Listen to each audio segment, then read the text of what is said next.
I now reconvene the general session. Will the recording secretary please call the roll? Catherine Williams Brown. Here. Jose Cardenas. Present. C. Michael Cooney. Here. Michael De La Torre.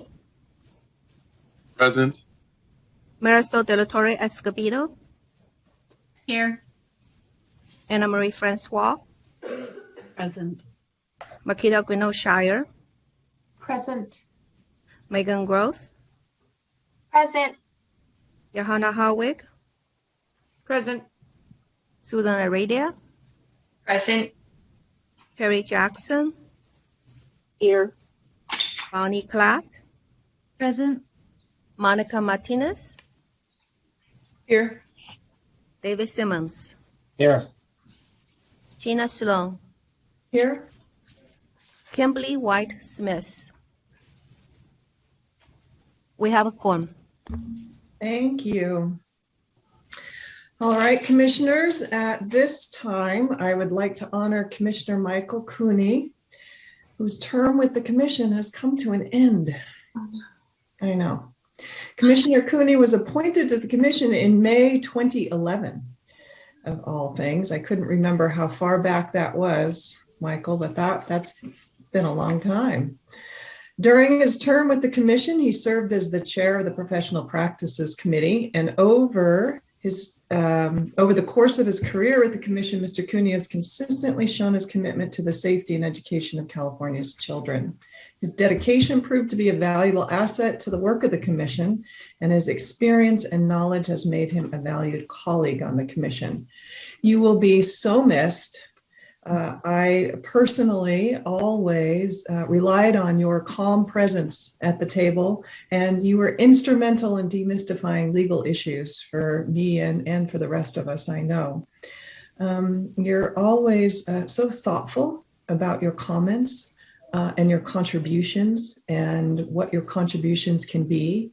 And it has just been such a valuable opportunity to have you working with us. I also just commend you for your commitment to our work too. In all that time, I think you missed one meeting, something crazy like that in all of those years. So I'm sure other commissioners will have comments to make during their commissioner reports, but I will finish as a member of the Commission on Teacher Credentialing. You were instrumental in ensuring integrity and high quality for California's public educators. Your contributions will be remembered by all of us who have had the opportunity to work with you, and we wish you the very best in your future endeavors. Thank you, Michael Cooney. Thank you. Thank you, Tina.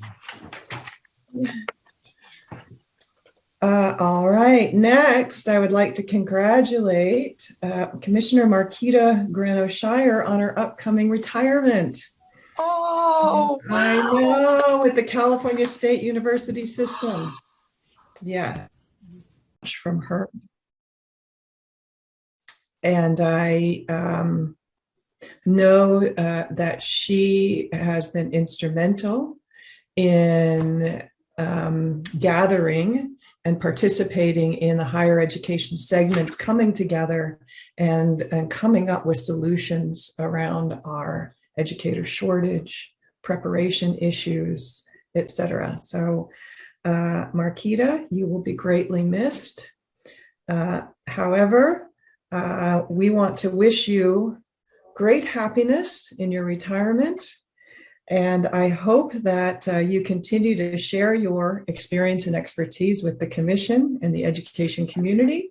We'll let you have a bit of a rest away from us, but we hope you come back, and we wish you the very best in your future endeavors. Thank you, Marquita. All righty. Sorry, let me turn my page.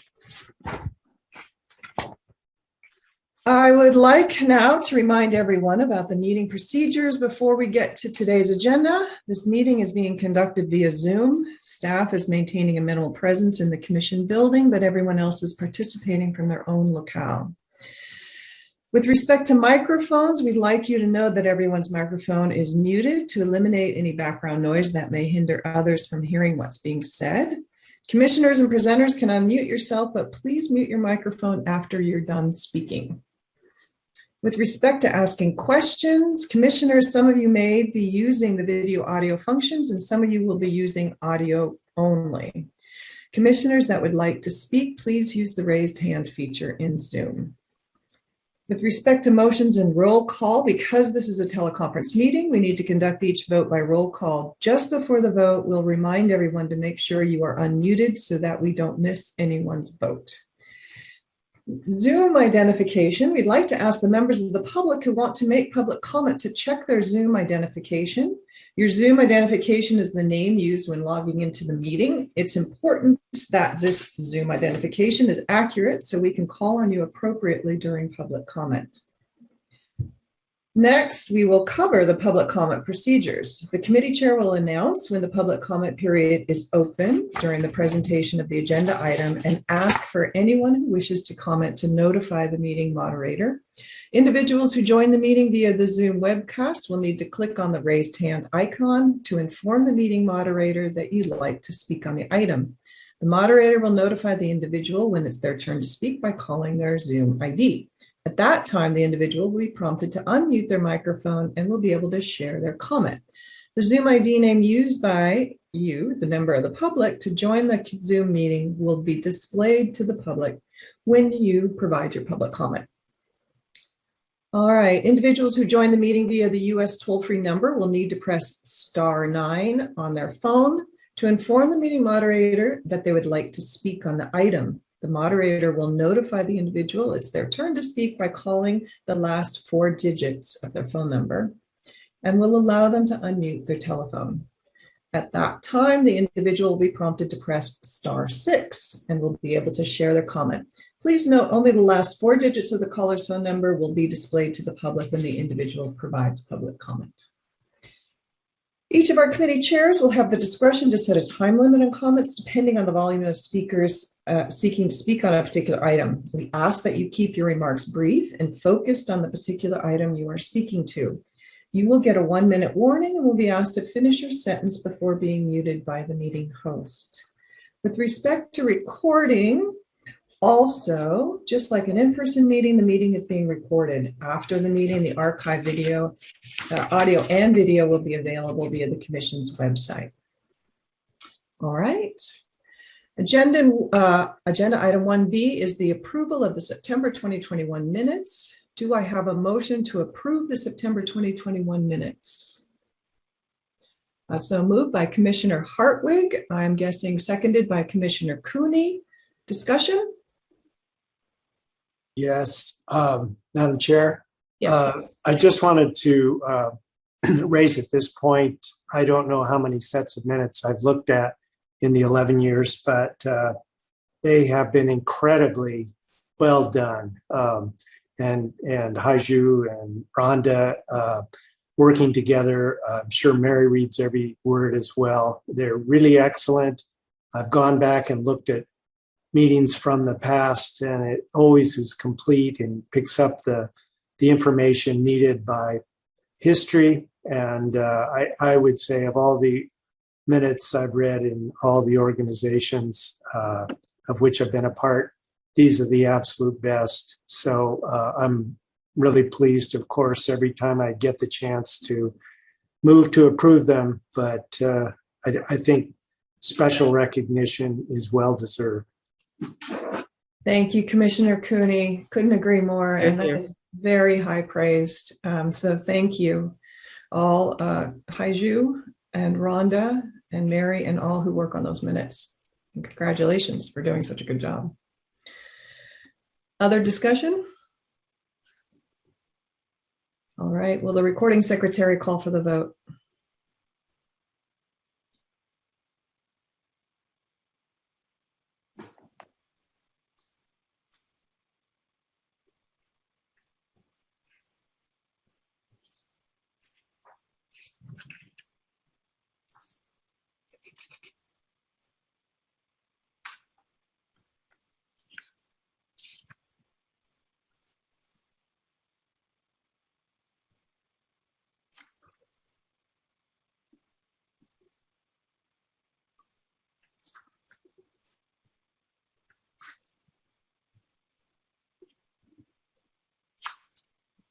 Haiju, I'm just making sure you are preparing to call for the vote. Can you hear me? Yes, thank you. All right. Jose Cardenas, Aye. C. Michael Cooney, Aye. Michael De La Torre, Aye. Marisol De La Torre Escobedo, Aye. Megan Gross, Aye. Johanna Howick, Aye. Susan Aradia, Aye. Terry Jackson, Aye. Bonnie Clark, Aye. Monica Martinez, Aye. David Simmons, Aye. Tina Sloan. Aye. Motion carries. Thank you. The next item is 1C, approval of the December 2021 agenda. There is a revised item, item 1C. Do I have a motion to approve the December 2021 agenda?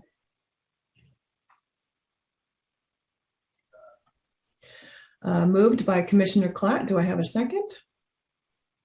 Seconded by Commissioner Jackson. Discussion? All right. Will the recording secretary call for the vote? Jose Cardenas, Aye. C. Michael Cooney, Aye. Michael De La Torre, Aye. Marisol De La Torre Escobedo, Aye. Megan Gross, Aye. Johanna Howick, Aye. Susan Aradia, Aye. Terry Jackson, Aye. Bonnie Clark, Aye. Monica Martinez, Aye. David Simmons, Aye. Tina Sloan. Aye. Motion carries. Thank you. Agenda item 1D is the chair's report. And here at the end of the year, one of the things that Vice Chair De La Torre Escobedo and I did is look at the evaluation that commissioners did of our executive director, Mary Sandy. And then Marisol and I had an opportunity to meet with her earlier this week and talk with her about them. And I am here to share this with you. Members of the commission were given a survey consisting of 11 questions to evaluate Dr. Sandy's performance over this past year. 15 members reported in, and some of the general competencies on these 9 questions were about vision, mission, strategy, achievement of results, people management, program management, fiscal management, commission staff relationships, commission meeting management, external liaisons, and public image and other expectations. These 9 competencies were assessed on a 5-point scale, ranging from extremely satisfied to not satisfied, and then there was a cannot assess. The vast majority of ratings on all 9 criteria were extremely satisfied. There were a couple of very satisfied and a handful of cannot assess, and that was it. So once again, her performance has been evaluated highly by all of you, our commissioners. And the comments were also very revealing of the kinds of things that we value in Executive Director Sandy's leadership of our work. So we were also asked to identify 3 strengths and identify areas or skills where she might require or could use additional opportunities for growth. I'm going to mention a couple of the comments. There were several themes that came through. One was really about Director Sandy's knowledge. One commissioner said extensive knowledge of commissioner responsibilities, related policy, and the educator preparation field at large. Another one called her a human Rolodex of all that is CTC. This knowledge is critical for her to lead our work. The other theme was this sort of effective action and energy. So here's another comment. Mary is a change maker. She translates the mission and vision of the CTC into action. And there were several comments that said that, and that is absolutely true. She is out there. She is working for us. She is advocating for us, and she is helping our decisions have impact. A third theme was about communication. One person wrote, excellent communication skills, including being an active, curious, and reflective listener. I loved this because it really characterizes what communication skills Director Sandy has. It's not just a one-way, I am going to communicate to you. It is, she communicates with her audience, with our stakeholders, with us.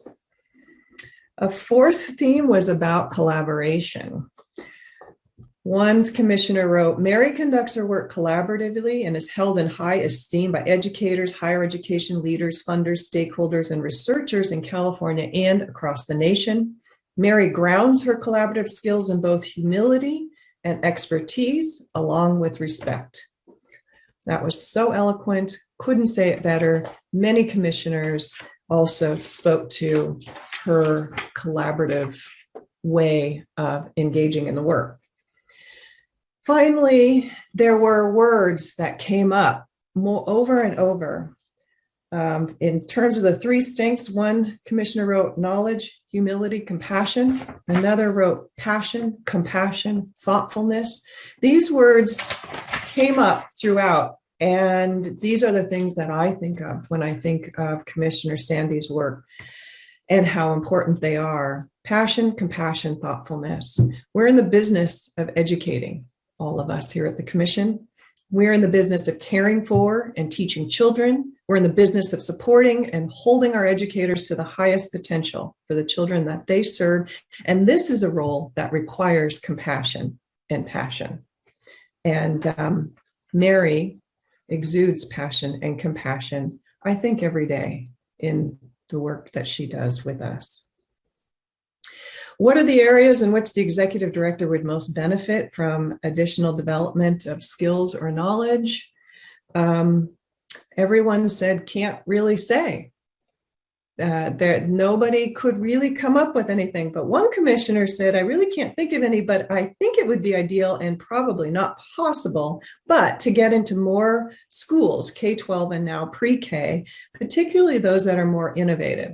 And I'm bringing this up because this is a wonderful idea. I know Director Sandy has spent time in schools. I know we all have, but I was reminded of how little opportunity we have had over the last 21 months because schools have needed necessarily to not let visitors in. But I am very much looking forward to the opportunity to go back into our P12 spaces. And I know Mary is too. And the commissioner finishes with, Mary doesn't need this as new skills or knowledge, but it always helps one continue to push the vision and mission of excellence, of excellent teaching for today and tomorrow. I love that too. Finally, I would just like to note that we as a commission are benefiting from her long tenure as the executive director. She came in strong. Commissioner Cooney and I were here when the commission appointed Edie Sandy to her new role. Now, with all she's learned and done, she's clearly one of the most accomplished, respected leaders of a state agency and standards board in the nation. And that is not just words, that is true. So thank you, Commissioner. I don't know why I want you to be a commissioner. I want you to be the executive director because we need you in that role. Vice Chair Marisol, do you want to add anything? Yeah, I just want to say, Madam Chair Sloan didn't know this, but I was the one that wrote the human Rolodex comment. Because if there's anything I need to know, Mary, you know it. But I also want to add, Mary, your dedication in serving the public is so clear. And we discussed that just in terms of the stability in your leadership, the compassion that you bring to your leadership, and just what a good listener you are. And also to use your words, I also want to add, you keep us honest and transparent in our work. And I think you can't be the change maker that you are without that. So kudos to you. Thank you, Marisol. All right, a few of my own comments here towards the end of the year in our last meeting of 2021. A brief year in review and a brief look at our year ahead. What have we learned, and what good has come out of this past 21 months?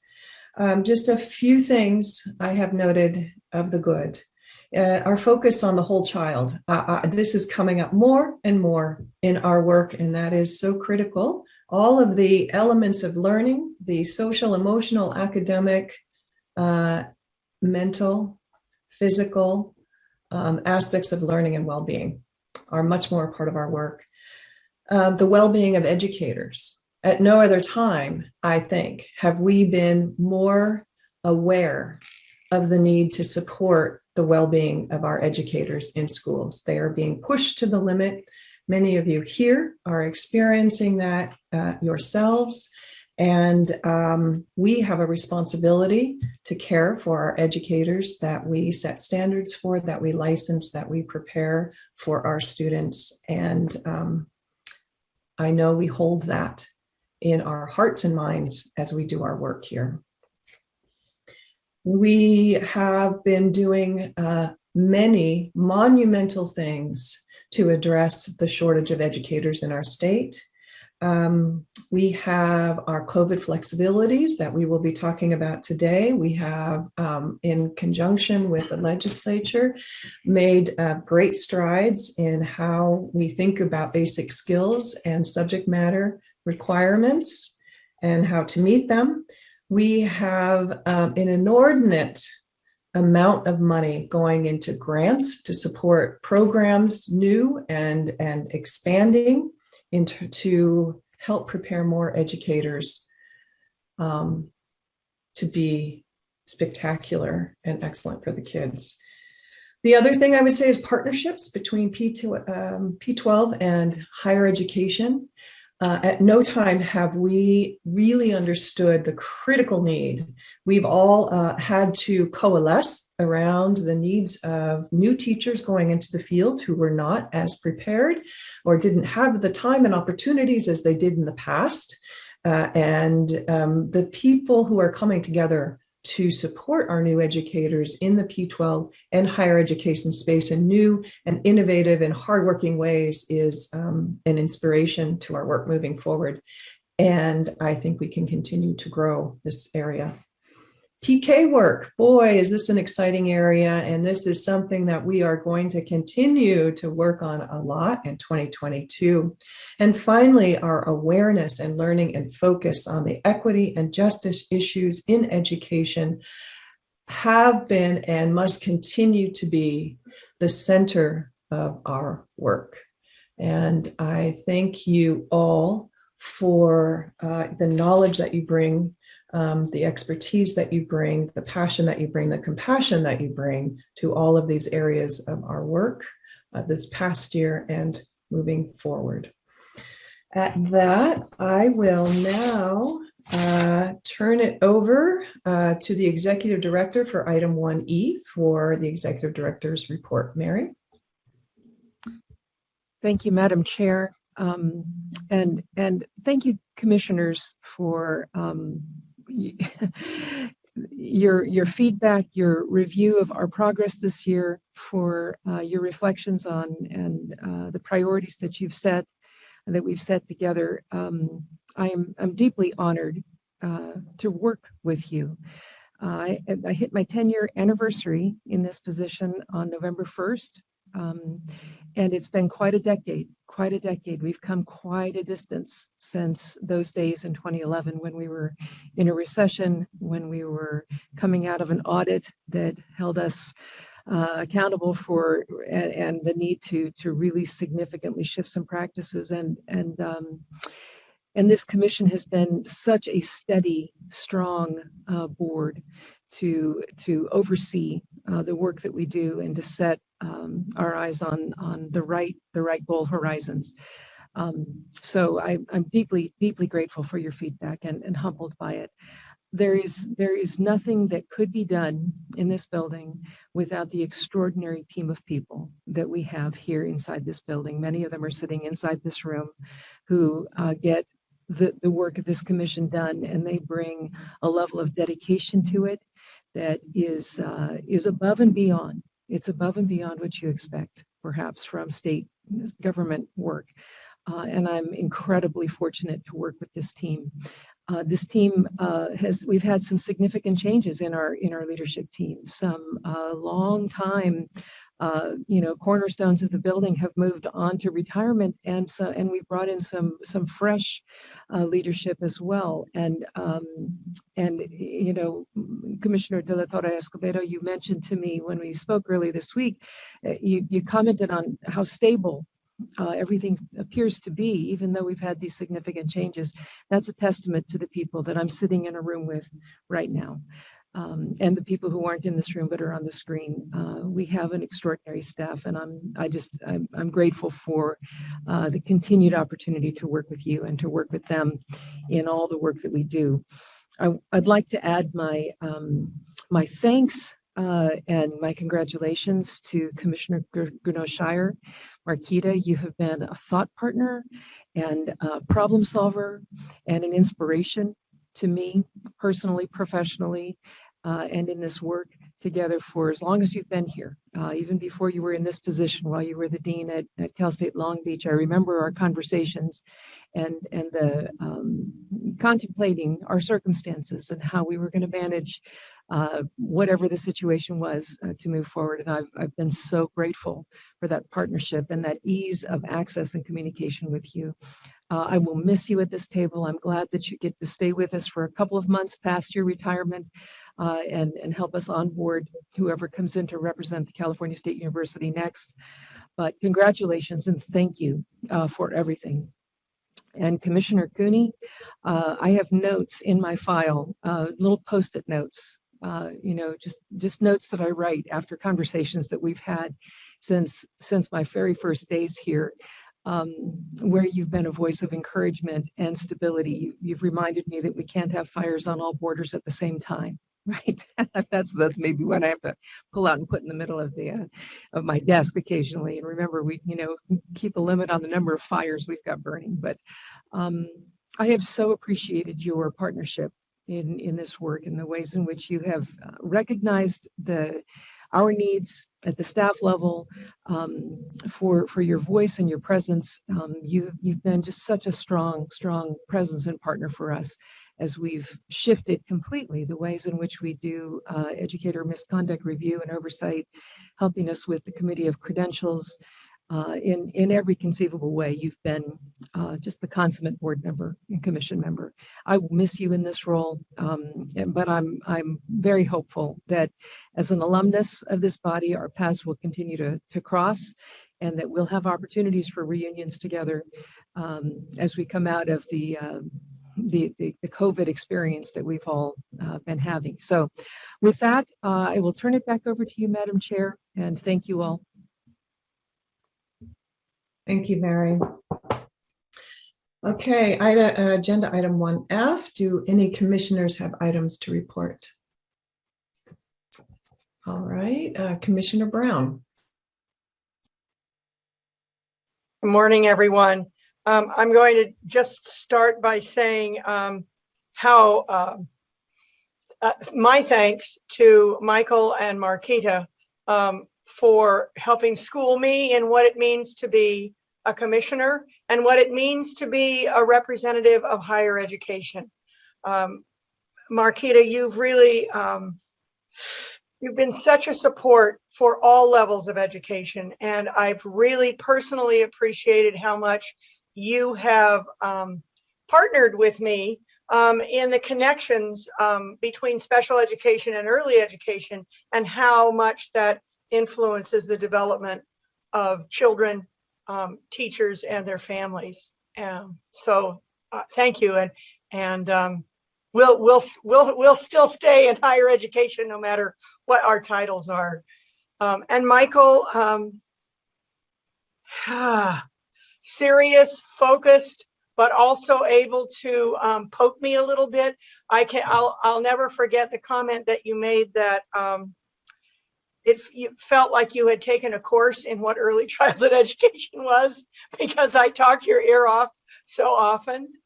I really appreciate it. And I also think that your focused commitment really helped us be reminded of how all of us need to work together to make this work alone, both at meetings and walking back from the commission and dinners in Sacramento. You will be sorely missed.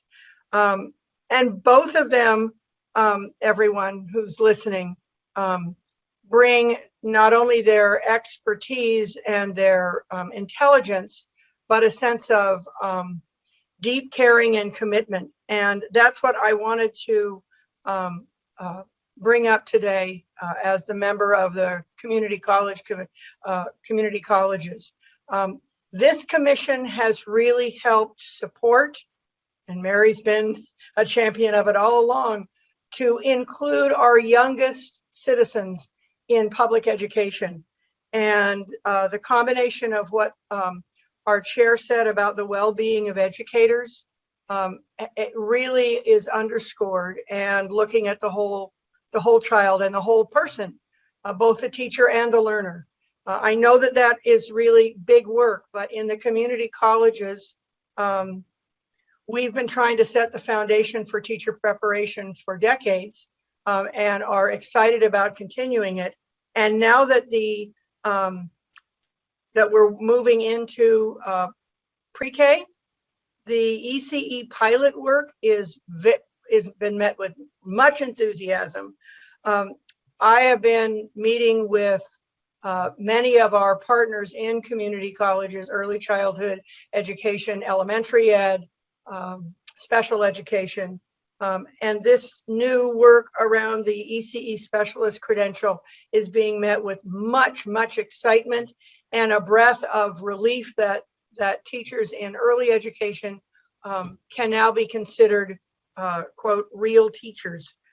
So I just wanted to say that. I know that other members of this staff have been relentlessly supportive of this work, and that's what it's taken. It's been a big lift, but the work that's being done now by the commission with the pilots is very much supported by the community college and professional early educators. So that's my little report today. Thank you for your indulgence. Thank you, Commissioner Brown. Commissioner Jackson, did you put your hand down or say? I was anticipating you calling on me. All right. So I wouldn't forget to do that, but I should have left it up in honor of Michael Cooney. So Okay, good.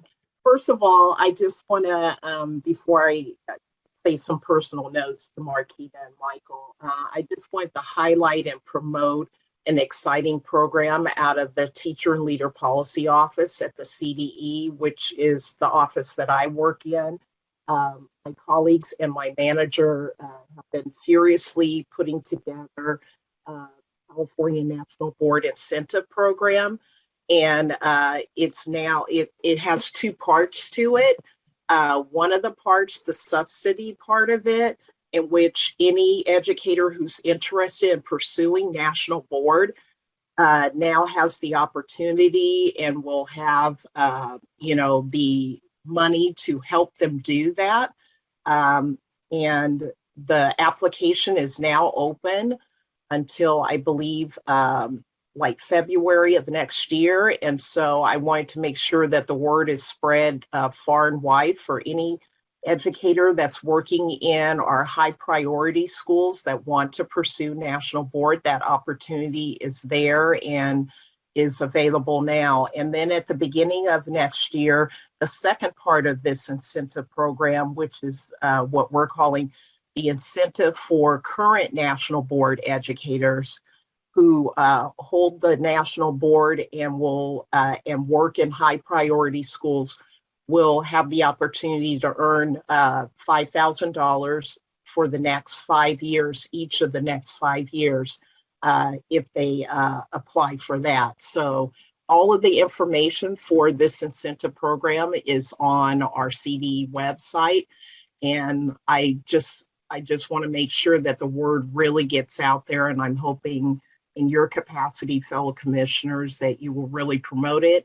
And just a side note, I've had a chance to really get to work with my fellow commissioner, Michael De La Torre, who's doing fantastic work down in LA. And my colleagues and I are really, we've been really excited to talk to you about how it works down in LA, and that's a great model. And also working with great partners at the national level. And just to end on a personal note, Marquita, often I'm thinking about things. I'm a thinker. And so I'm thinking about, diversity issues, how we can diversify our workforce. That's the work that I do during the daytime, so to speak.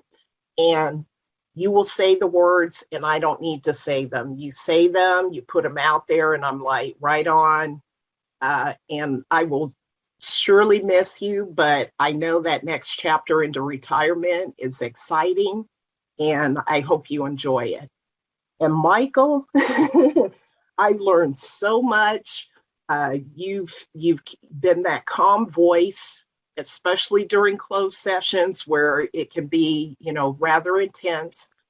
But I've learned so much from you, and I will definitely miss you. And I'm sorry that we're saying goodbye on a screen, but, I'm sure hopefully we'll see each other in person. And thank you both for your service. Thank you, Commissioner Jackson. Commissioner Francois. Good morning, everyone. It's good to see you all. I actually had a set of things that I was going to report on, but now I'm feeling moved with gratitude right now. So I'm going to figure out how to embed my report into the many agenda items we have to get to today, and just spend a couple of minutes extending and echoing the gratitude that has been shared this morning. First, Commissioner Cooney, I don't think that you know this, and I want to make sure that I say this publicly. It wasn't too long ago that I was a brand new commissioner too. And I remember that first commission meeting. And for those of you who just joined us, things move quickly. And there's a lot of deep and wide work that has to be done. And I very clearly remember, Commissioner Cooney, my first and my second meeting, how you so lovingly and gently pulled me along, and you made sure that you stopped and asked me specifically if I was okay, if I needed any deeper explanation. Did I have any questions? And it really, for me, I thought to myself, this guy is a teacher. This is what he does. This is why he's on this commission. It's about relationships. It's about mentoring. And I want you to know that I've always seen you as that, as a mentor, as a teacher. And when I lost my way in the meeting, I would always look at your little box now that we've been online, your little box, and I think, okay, Commissioner Cooney is going to say something that's going to light the way for me, because I am in the weeds right now.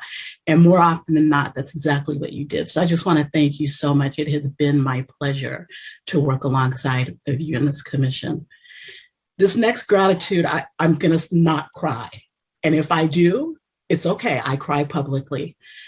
Miss Marquita, my colleague, my mentor, my partner in good trouble, really, because that's what we've been stirring up lately, is good trouble. You have been the most wonderful, collaborative, thoughtful, critical, pushing partner any teacher educator could have. And you do what all educators for justice do. You use your knowledge, experience, your power and your privilege, and your social capital to do the good trouble that has to be done, that's going to move the needle in this state, and to push our institutions of higher education to be community committed and grounded. I've watched you do it. I've partnered with you in doing it, and I'm inspired every single day by you. You are one of those people who, if you hang out long enough with you, you would have somebody believe that they could do anything. You make me believe that I can do anything, and I will always carry you right here in my heart.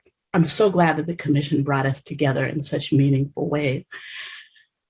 Whew, I got through that. And then, very quickly, I want to also echo congratulations to Executive Director Sandy. There's nothing else to be said. I mean,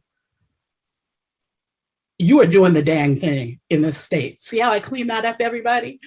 I will follow you anywhere. And if you have Chair Sloan next to you, the sky is the limit. Thank you both so much for the leadership you provide to this commission. And I would be remiss not to also thank the staff, because I know that all great leaders have a team of excellent, committed individuals bolstering them up. So thank you to the commission staff. And lastly, I looked at the agenda and I looked at those written comments today, and I thought to myself, I got to thank all of the stakeholders that show up for us. This is what public engagement is. This is about really responding to the voices of the public, and the public has been showing up for us in these really difficult times. And we see you. We might not see you on the screen, but we see you and we listen to your voices, and they matter so much to the commission, but to the individual institution that we serve. So thank you. I know that was long. I appreciate all of you. And today my heart is filled with gratitude to be part of this wonderful, wonderful group. Thank you, Commissioner Francois. Your gratitude is felt far and wide. And Commissioner Cooney, to be seen as a teacher, what a compliment for an attorney. Congrats. And Commissioner Hartwig, we see you as a teacher as well. Well,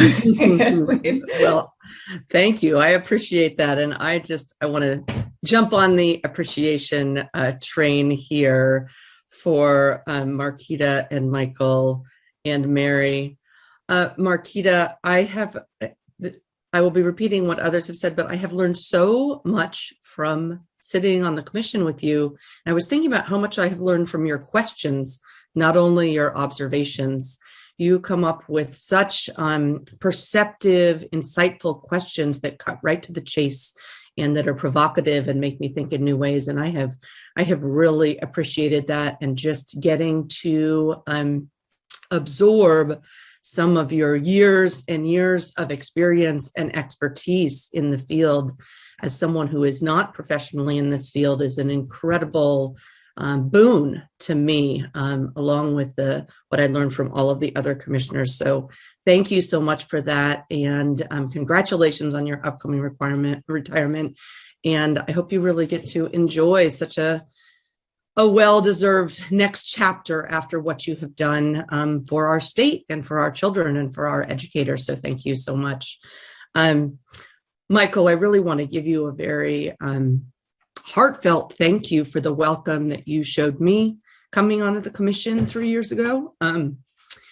You and I think, are both public members, which means we don't work professionally in the field of education. And you have really been members of the commission. That's our eligibility slots. You have really been a model for me of what that means to represent the public on the commission and to represent people who are very interested in P-12 education and the health and welfare of our profession and of our students, but are not professionally in this world. And especially as a fellow attorney, you have really shown me how I can use my legal background and experience and training to hopefully benefit the commission. I want to commend you for the very thoughtful and rigorous way that you have served as the committee chair for the Division of Professional Practices and helped steward the work of the incredibly important misconduct work that this commission does. I want to show my appreciation and admiration for the insights and thoughtfulness and care you have put into all of the work we do in closed session, which I know is not seen by the public, but is so important to our stakeholder groups, our individual credential holders, and of course, the children of the state. I have been very grateful for and impressed by how you have been able to focus on, of course, the individual cases that we are reviewing, but then also on thinking about the system itself and how we can make sure we have a system of high integrity as well as efficiency, and everything that you have done to steward that process. And so again, I just want to thank you. I'm going to definitely miss having you on the commission, and very much look forward to continuing to be in touch and learn from you as we move forward. I know also that this commission has been 10 years of service for you, which is very impressive. And it is only one of the many forms of public service that you have provided over the years to your local community and the broader California community. So thank you for showing that dedication through so many years. And then, Mary, I wanted to congratulate you on 10 years of service in this position and many more years of service to the commission. The level of expectations that you set for yourself, and then that you set for commissioners and for your staff, and how you support us and your team in meeting those expectations is truly extraordinary. And it makes my service on the commission very rewarding, to be able to know that that I am trying to contribute to an effort that is so ambitiously run and so thoughtfully run. So many congratulations to you, and many thanks to the many people who work with you to help the commission accomplish its goals. Thank you. Thank you, Commissioner Hartwig. Vice Chair De La Torre Escobedo.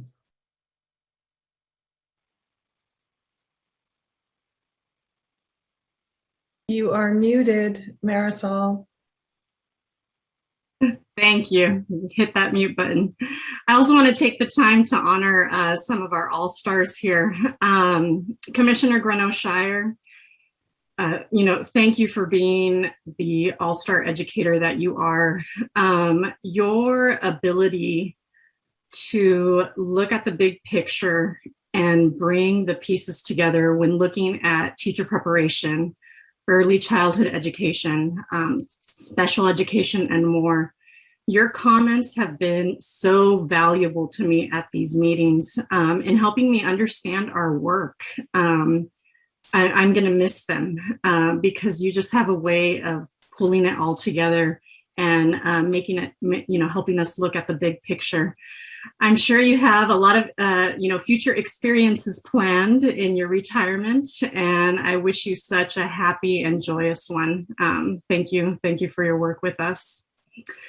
Commissioner Cooney, Commissioner Hartwig mentioned this, but yes, you are not only involved in the CTC, but you're involved in so much more throughout the state. Thank you for your commitment to service. I've learned so much from you being here on the CTC with you. And commissioners, I miss our in-person meetings so much because I also miss our dinners after our meetings as well. Commissioner Cooney, your skill in injecting appropriate humor when we need it the most. Thank you for that. And I'm also going to miss, listening to your stories about Italy and more. Thank you. Thank you. Thank you. It's been a pleasure to work with you. Thank you, Marisol. Commissioner Cardenas. Good morning, everyone. I definitely had some items I wanted to report out, but I just wanted to interject. I know I haven't had the opportunity to meet you all in person, especially you, Ms. Marquita Greno-Shire. I've heard so much about you, and so I'm still looking forward for the opportunity to connect with you and to maybe get into some good trouble with you, just to really learn from you and learn more about the system. And Mr. Commissioner Cooney, listening to you, I think I've been writing notes when you ask certain questions. It's absolutely correct. When you ask a question, it's so majestic and it's so insightful. And the other day I was with you and I was just thinking, wow, like he really asked a good question for that person. And it's just, I've had just a small opportunity to meet both of you. But I want to say thank you for your service and thank you for everything that you've done. We have large shoes to fill. So I'm definitely probably be tapping into you at some point to learn more about our roles. A previous commissioner, Commissioner Barnes, had told me, watch out for Commissioner Cooney, not in a bad way, but in a good way. Look out for him because he has some very insightful knowledge. So pay attention to him. And so that was probably the best piece of advice that I know I've gotten from former Commissioner Barnes. But I did want to share with all of you as well, just some other positive news, talking about how we want to tackle this educator shortage and really renew the pipeline for students to become teachers. Here in our county, San Joaquin County, there is a new program called Teach Academy. Teach Academy opened up its doors for the first time this year for ninth graders it's a new high school, college high school, where students come in and they've partnered with San Joaquin Delta College, the Venture Academy Family Schools, San Joaquin County Office of Education, also San Joaquin Delta College, San Joaquin A+, and Teachers College of San Joaquin.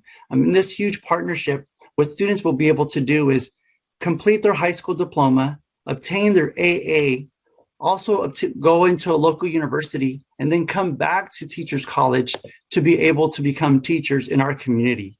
And again, this is starting really early in the pipeline for high school students. And one of the comments that a student had made, he's a current ninth grader, said that he was inspired by a former teacher and he wanted to also become a teacher himself. And that's the reason why he decided to go to this academy. So you can see that there's efforts being made at a very early age to get students to go into the teaching profession. And that to me provides a lot of hope for the future and for the next generation of educators. So I wanted to share that part out. And then I had one more set of news. In November, on November 17th, it was announced that California has the first National School Counselor of the Year. The American School Counselor Association announced Ms. Alma Lopez as also the first Latina and the first school counselor out of California to receive this national award. She's out of Livingston Middle School, one of our small rural communities, and she's been partnering with local communities. She's been setting up counseling networks to connect with the Central Valley, really to make a difference for students in California. She was also, and if you know about the national award, every state submits a nominee, and she was in one of 5 finalists and ended up becoming the National School Counselor of the Year. So just wanted to share that news with everyone. It's really exciting for California to be represented throughout the nation. And again, I just want to thank Executive Director Mary Sandy. Since I've jumped on board, you've been nothing but supportive and just have brought me onto this new role. There's so much to learn, but just appreciate you. And when you came on in 2011, that was the time I was laid off. And so to see this transformation of education and everything that you've done to help improve the educational system, I just have to say I'm a benefactor of that. So I just want to say thank you very much and truly appreciate all of your work. So thank you for your time. Thank you so much, Jose. That was wonderful news to report and to hear. Just spectacular. All right, I don't see any other hands from commissioners. So do liaisons have any items to report? Liaison Aide Rodriguez. Always a pleasure to see you at our table still. Oh, you're muted. There you go. I muted myself right when I was talking. Maybe that's a sign. Okay, no, it's not. Good morning, commissioners, staff, partners, and the public. At our November meeting, the State Board of Education took action on 2 important items that are sure to improve teacher quality and student learning and well-being. We had a special guest. We heard from Executive Director Sandy on the important topic of education specialist preparation. The CTC SB collaboration is promising, especially in the area of special education, where it's clear we need an all hands on deck approach to the preparation and retention of this critical workforce. So thank you, Executive Director Sandy, for having joined us in that wonderful presentation. I'll reiterate what Commissioner Jackson shared because of the promise this holds for the students and teachers in California, and my hope that you will all spread the word. And this is a tough time to ask teachers to do one more thing because everybody's just so taxed. But one of the things about National Board certification is the sense of agency that we feel, our sense of contribution and our ability to contribute to changing the systems, right? That oftentimes tax teachers and the children as well. So I really hope that teachers will be encouraged to take advantage of, this wonderful professional development opportunity. The board first, approved the National Board Teaching Standards Certification Incentive Program. The 2021 budget appropriated $250 million to provide $2,500 subsidies for teachers in high need schools to become NB certified, and $5,000 grants for National Board certified teachers to teach in high need schools for up to 5 years. The program builds on the similar program that was established in 2000, which I benefited from, and I'm very grateful for having had that opportunity. And as you likely know, board certification leads to increased student achievement, increased teacher retention, and other benefits. So again, please spread the word. And if you have teachers that are like, oh, I don't want to do one more thing, I really believe that moving into a reflective practice of this nature will be a refresher. And I, just hit the refresh button in so many ways. The subsidy application is currently live through the end of January. And the link is on the department's website, CD's website. And I'll be happy to share the link we don't have a chat, but I'll share it via email, and then please pass it on to your network of teachers. The board also approved an administration plan and application for the California Community Schools Partnership Program, which was funded at $3 billion in the 2021 budget. The department is currently engaging in community outreach and will be bringing a framework for community schools implementation to the board in January. There's broad agreement that community schools, when well implemented, can be transformative for students, their families, and staff, as teaching and learning in community schools is ideally student-centered, project-based, and community relevant. With complementary investments in our educator workforce, nutrition, expanded learning, mental health, the significant investment is potentially transformative for our communities and their families. From my perspective, these investments are complementary to the CTC's work to strengthen teacher preparation through the program standards and TPEs because they're grounded in professional development, will support current teachers, and being in this environment will just, it'll be like a spiral, the double helix to get all National Board certified, right? And it'll all work together in a really nice balance. Lastly, we received feedback from the Native American communities that they found the use of the term stakeholder offensive to the extent that it became a deterrent to participation for many in these communities. Therefore, the term stakeholder is now replaced with the term educational partners when referring to groups that LEAs are required to engage with in developing the LCAP. The term educational partners was recommended based on input received via emails, letters, statewide seminars, There were 649 responses, and Educational Partners was the most preferred. And lastly, on a personal note, Marquita and Michael, wow, I'm so emotional knowing that you won't be around the table when we're back in person. Everything that has been said, I echo that. I don't want to be redundant, but I just want you to know, both of you, what an impact you've had on my life for all the reasons that have been mentioned. And I wish you all the best on your retirement. And I do hope that our lives cross paths again, because you're just tremendous human beings. Thank you for your service. Thank you, Liaison Rodriguez. Are there other liaison reports? Student liaison bias. Hi, everybody. Good morning. Thank you, Commission Chair, and thank you to everybody. I'm so excited to be here this morning.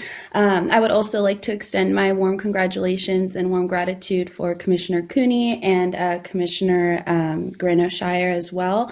Commissioner Cooney, you were on my interview panel, and I do remember your calm presence throughout that process. So thank you. I know it's just been a very short time that we've had to engage, but I just wanted to extend my thank you for that. And then Marquita, I haven't gotten the experience to get to know you, but I know that your work is so profound and so important to this commission. So thank you for that. And then just some things that I wanted to share in regards to the student liaison report is I've been in communication with the Pepperdine University Educator Preparation Program, and a lot of students or teacher candidates.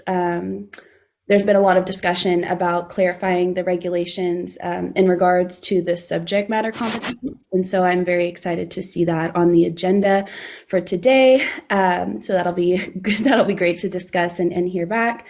And then also something I've been working on personally is working towards teacher outreach. So because we are in such a teacher shortage, I've been really trying to think of ways to have an outreach to future teachers and ways that we can diversify that outreach as well to get, more teachers of different backgrounds and more teachers from different places, just not ones who are coming from strictly, privileged households or things like that. I'm working on trying to outreach to all different types of communities as well to help diversify our teacher workforce and to get more teachers in the workforce. So I've been working on that.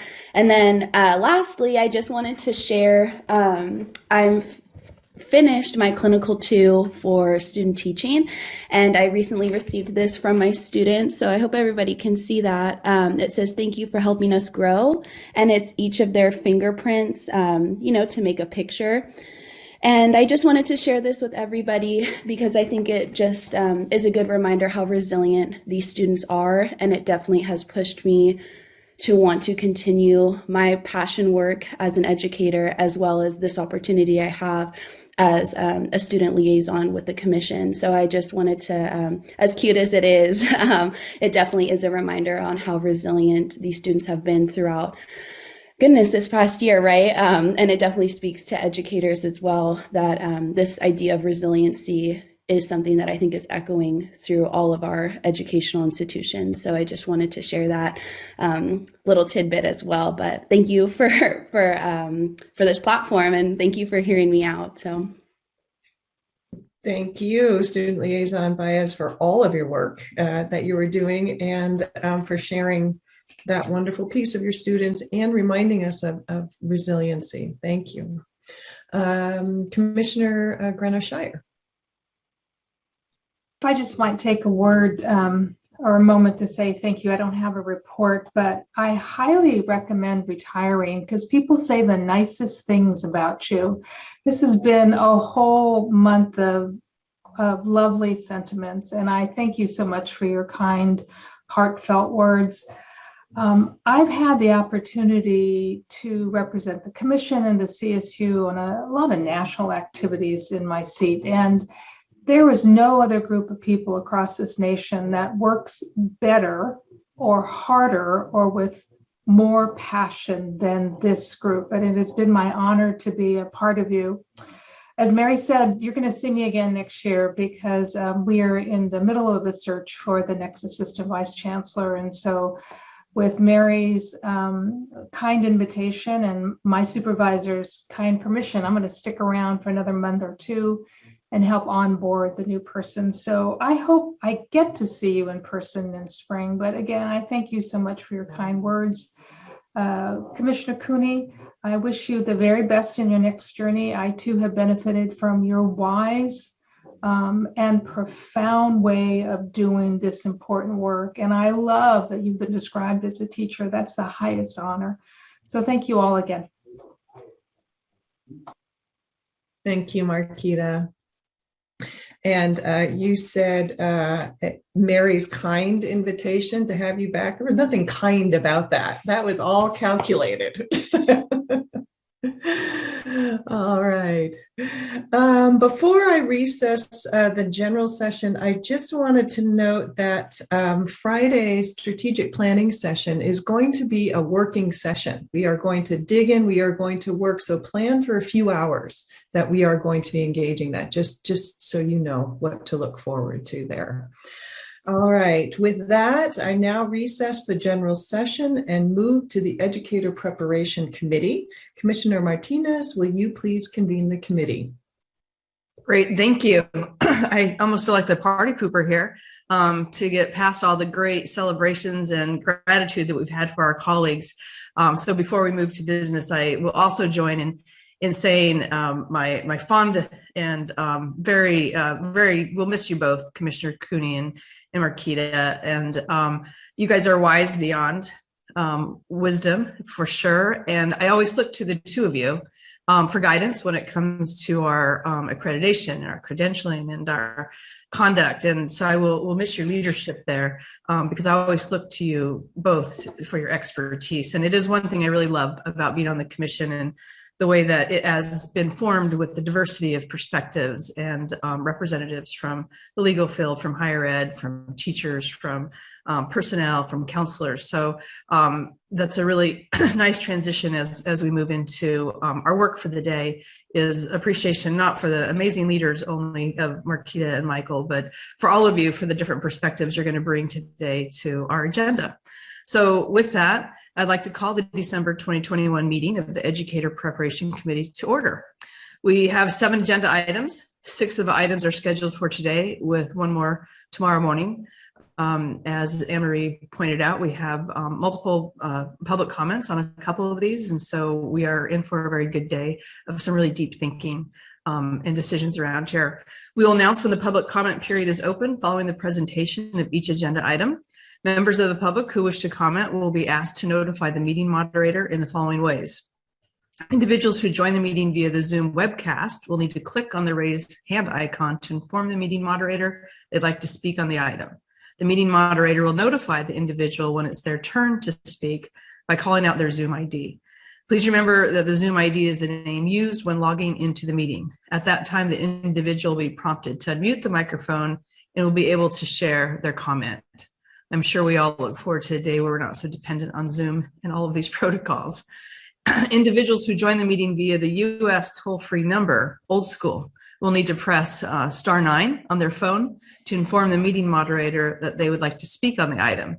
The meeting moderator will notify the individual when it is their turn to speak by calling out the last 4 digits of their phone number, and it will allow them to unmute their telephone. At the time, the individual will be prompted to press *6 and will be able to share the comment. And I really appreciate people going through these motions to be able to have the public comment and how well this has worked at the various commission meetings. So I thank all those folks who are supporting the tech background on this, and for all those who call in and take the time, because we need your public comments and appreciate you taking this time. So the first item today is 2A, Annual Report of the Committee on Accreditation for 2020-2021. This item is being presented by the COA co-chairs Martin Martinez and Robert Freely, and Cheryl Hickey and Aaron Sullivan. This is an information item. Ms. Hickey, thank you for joining us today. Will you please begin? Certainly. Good morning, Commissioners.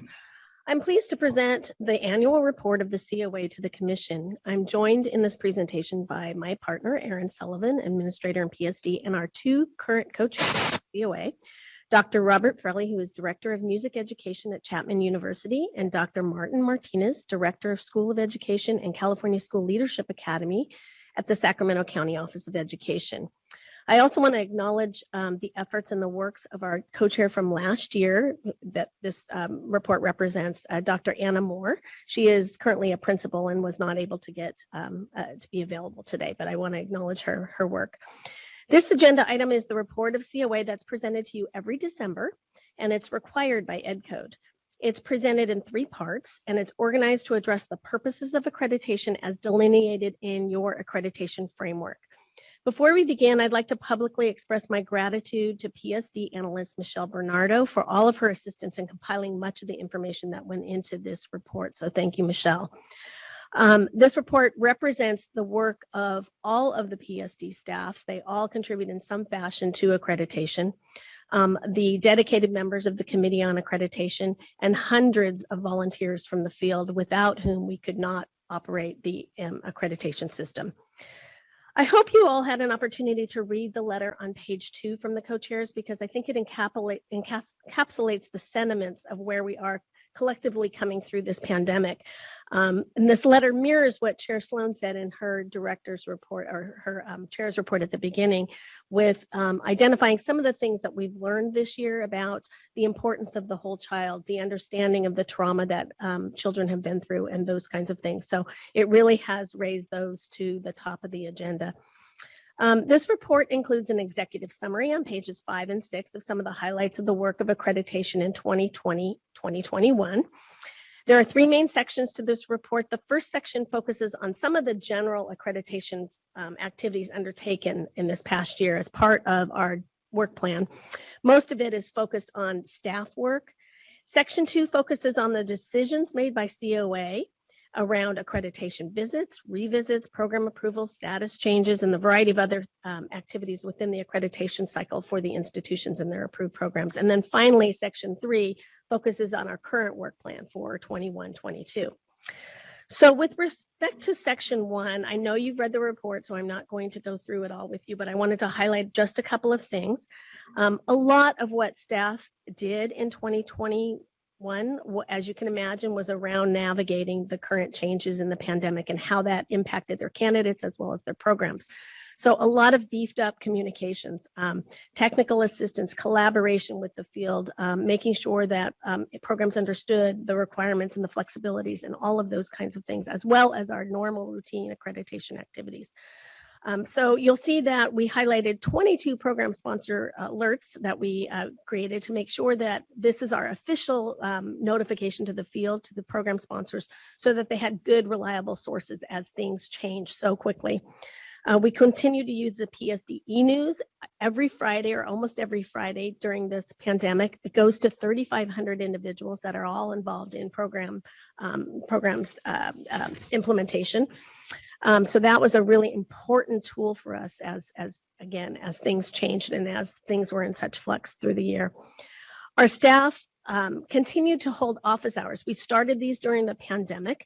And these have been really highly valued. We have heard from the field, as well as highly valued by our staff, because it's a good way for us to have conversation and collective problem solving around issues. It's kept us aware of challenges in the fields as they happen and as they've changed. We've been continuing these office hours, and we plan to continue them in the future. We think that they're an excellent way to make sure that we're staying current and that we're able to get our message out and to help institutions as they have questions. The performance assessment team was equally busy with providing technical assistance to the field throughout the year, and you can see the many events they held on page 18. With the help of Sasha Horowitz of our Governmental Relations Office, we maintained a COVID-19 webpage throughout the pandemic for programs and candidates, and we updated it as we needed to and as things changed for programs and for candidates.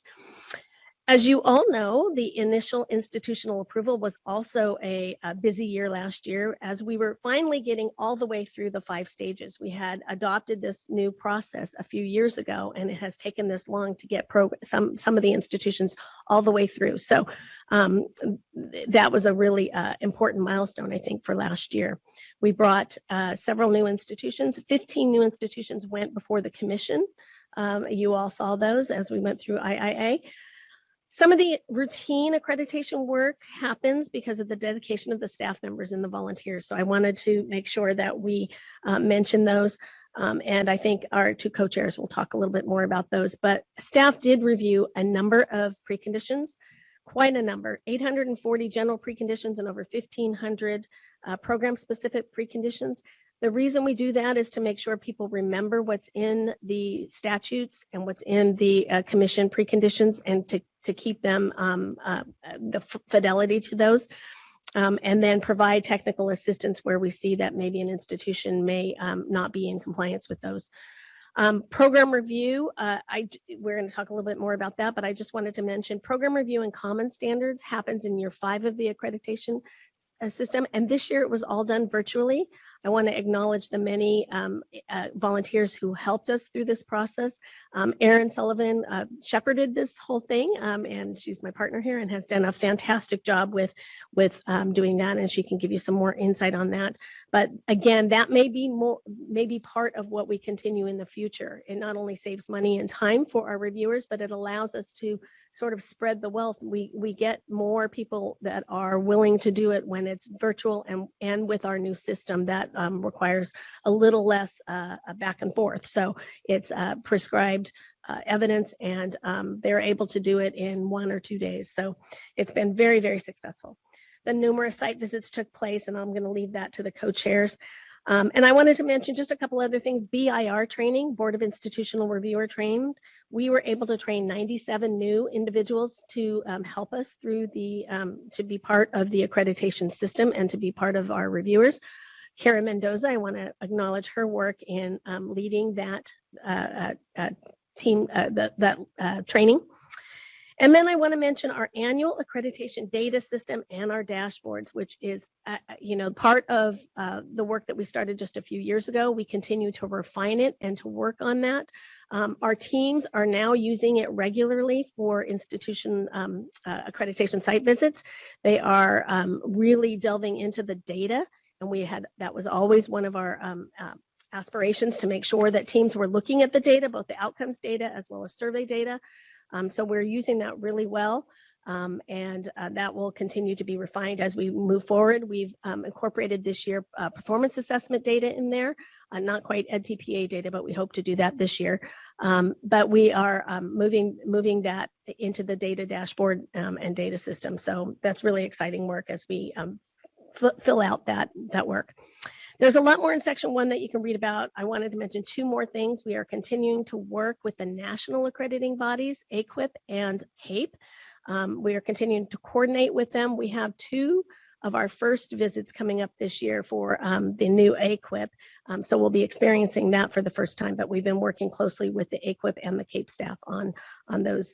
And lastly, transitioning to new standards. When you adopt new standards, there's a lot of work that then needs to be done on the implementation aspects of it. So moving the PPS community to the new standards and the Ed Specialist programs.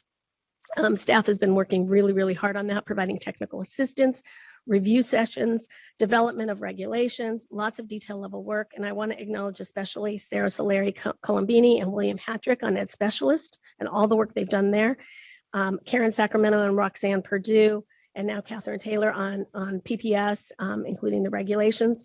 And this work will continue in 21-22 as all the institutions ramp up to begin those new standards in the fall of 2022. So I'm now going to turn it over to Dr. Frelly and Dr. Martinez. Thank you, Cheryl. Good morning, Commissioners. It's a pleasure to be with you this morning on behalf of the members of the COA to share the good work of the committee, that have been engaged with during the 2021 year. Section 2 of the report focuses heavily on the responsibilities of the COA, and you're probably already aware of these, but I thought I'd just kind of illuminate some of them. First is we review the accreditation site visit reports and render decisions about the accreditation status of the institution and all of its credential programs. We also monitor the progress of institutions that had issues identified and were given stipulations to make sure they are taking corrective action and making the appropriate program improvements. We also approve new programs that come before us. And then we involved in monitoring and, when appropriate, approving the changed status of programs, which includes withdrawing programs, transitioning to new standards, and programs going inactive or perhaps even being reactivated.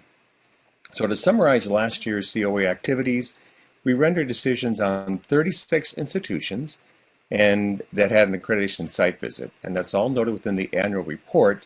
And like Cheryl has said, I'd like to thank the staff for the great detail they provide for us. So of the 36 institutions, 33 of those were regularly scheduled accreditation visits. 3 of them were regularly scheduled visits that should have taken place during the 2019-20 year, but due to the COVID-19 pandemic, we had to reschedule those. 3 were revisits because they had stipulations placed on them as a result of their 2019-2020 visits. And 3 institutions were in provisional status for initial institutional approval and have been operating their program between 2 and 4 years, and now we're up for consideration for full approval. And as you know, the COA reviews the site visit reports before it comes to you for consideration for full initial institutional approval, and I believe you'll be doing that tomorrow with the Burton School District. So a summary of our decisions may be found on pages 25 and 26 of the report. And as a reminder, due to the pandemic, all the visits took place virtually. And just a quick review on some of those, some of the highlights there. Of the 36 visits that were the regular accreditation visits, 30 of them, or approximately 83%, received accreditation. 4 of those receiving accreditation were required to produce a 7th-year report. And this means that although they received full accreditation, there was an issue or two that either was already being handled or was minor in nature, and we wanted an update for how the institution addressed it by the following year. And these are things that didn't quite rise to the level of a full stipulation, but are minor issues and concerns. And then the remaining 6 institutions received stipulations that represents roughly 17%.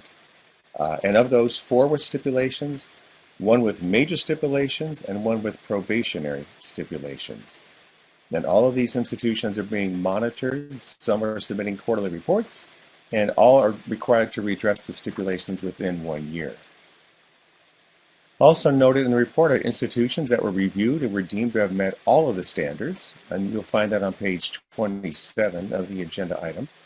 And these institutions are to be commended for meeting all standards for all the programs that they offer.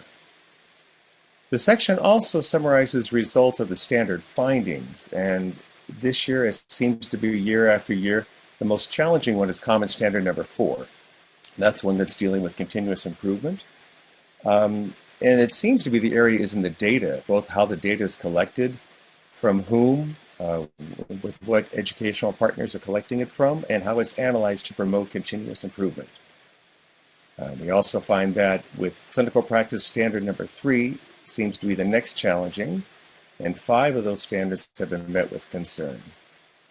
On pages 28 and 30, there's an analysis of the findings in credential areas and particular standards within the credential areas themselves. And for most credential areas, the number is so low, it's really difficult to reach any specific conclusion. But with the preliminary multiple subject and single subject, Clinical Practice Standard number 3 is the most challenging, and it's dealing with the qualifications, selection, and training of the mentors. That seems to be the most challenging part. Now, we also noticed that one of the challenges throughout the year has been virtual. It's been very, very successful in doing so, but the small changes that are taking place as institutions are coming back on campus or back meeting face-to-face, it is often difficult, or has been difficult, for some of the larger institutions to get a gathering, a greater number of the educational partners as a higher representation of what they have. For example, the smaller institutions that have smaller numbers and definitely smaller number of educational partners, those are easier to access and to gather online for the interviews. But the larger institutions are a bit of a challenge that we hope will be able to be addressed in the coming year as everybody adapts to the constantly changing environment. So at this point, I'd like to turn it over to Marty Martinez, my co-chair, and he will continue the report. Marty. Thank you, Co-Chair Frelly, and good morning, Commission, staff, and public, members of the public. It is an honor to be here and to serve as a member of the Committee on Accreditation, really in support of producing our most effective educators for the students of California. I'll continue with our report today and really talk more specifically about the actions that the committee's taken with last year's visits. So Dr. Frawley mentioned earlier that one of the follow-ups we do with institutions that receive stipulations, or one of the most important things we do, I should say, is follow up with those institutions that receive stipulations. You'll see on page 31 that this past year we followed 6 institutions that had stipulations placed on them, and that all 6 addressed all the stipulations by the end of the year and were granted full accreditation status. And so we, along with the staff, we monitor those stipulations and really their progress based on the recommendations at the time of their site visit. And sometimes it happens faster, that full approval, and sometimes it does take the full year, really depending on the nature of those, what they need to address. Another important part we do is around initial institutional approval. So although it's the work of the commission to grant that initial approval, there are implications for the work of the accreditation staff and eventually for the COA as we approve the programs. On page 32, it shows that there are 11 institutions that went before you last year. And on page 33, the ones that were approved provisionally by you, and then the 5 that went before us to approve their program proposals last year. When the provisional period is nearing an end, the institutions host a site visit, and that information where the staff works with them closely and the members of the Board of Institutional Review go out and review the site, the evidence, have interviews, etc. And then that information comes to us before it goes to you for approval. As you can see here on page 33, there were 4 institutions in 1920 that moved through the stage to full approval. Additionally, new programs for existing commission-approved programs come our way. So we have responsibility for approving new programs. For institutions that already have education preparation programs that have been approved. And so in 2021, we approved 20 new programs. As you know, these proposals are reviewed by members of the Institutional Review Board, then sent to us for approval. Beginning a few years ago, staff has been providing us with the documentation and the feedback from the reviewers. And we have an opportunity really to meet with personnel from the entity proposing the program during our regular meetings to answer additional questions that come up during our deep review of the evidence that's provided, of what the site review team found, et cetera.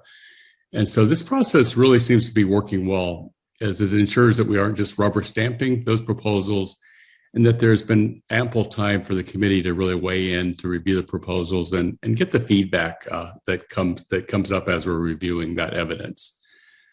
Additionally, we monitor change in statuses from state change in status for those programs that either go inactive or reactivated or withdraw programs. And so in 2021, 10 programs went inactive, so meaning they no longer offered any programs or those programs. Only 1 program in that time period was reactivated, and last year 29 programs were withdrawn. So in 2021, we saw a continuation of autism spectrum disorders added authorization as a top program being drawn by institutions, with 8 programs withdrawing that. This can be attributed to the fact that this content and authorization have now been embedded in the initial programs, so it isn't as needed as a separate authorization any longer. And additionally, 2 institutions closed all their educator preparation programs and therefore ceased to be commission-approved program sponsors. Both were school districts, one being San Diego Unified and one being Vista Unified. The rest of this section is about those accreditation activities that happen outside the accreditation site visit, but inform the visit. And Cheryl referred to these earlier. So every year, staff review preconditions from 2 cohorts. So it's an enormous task, meaning that last year, 70 institutions' preconditions were reviewed for a total of 2,362 precondition responses that had to be reviewed. So reviewing them prior allows the staff to address any issues that are found prior to the institution's site visit.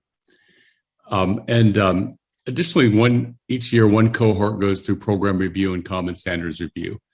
This is also a big but important undertaking. And, as somebody in the field, what I've seen with this process is it's broken down, and it's not as big a lift all at one year this year. And it gives institutions a chance to really, I'd say I think what it mostly does is really allows for that the intention of the commission for that continuous improvement process and embedded throughout the system. This timeline and the way it's addressed in chunks versus all at one time really allows for institutions to dig in, get to know their program, and I think it really meets that idea of continuous improvement.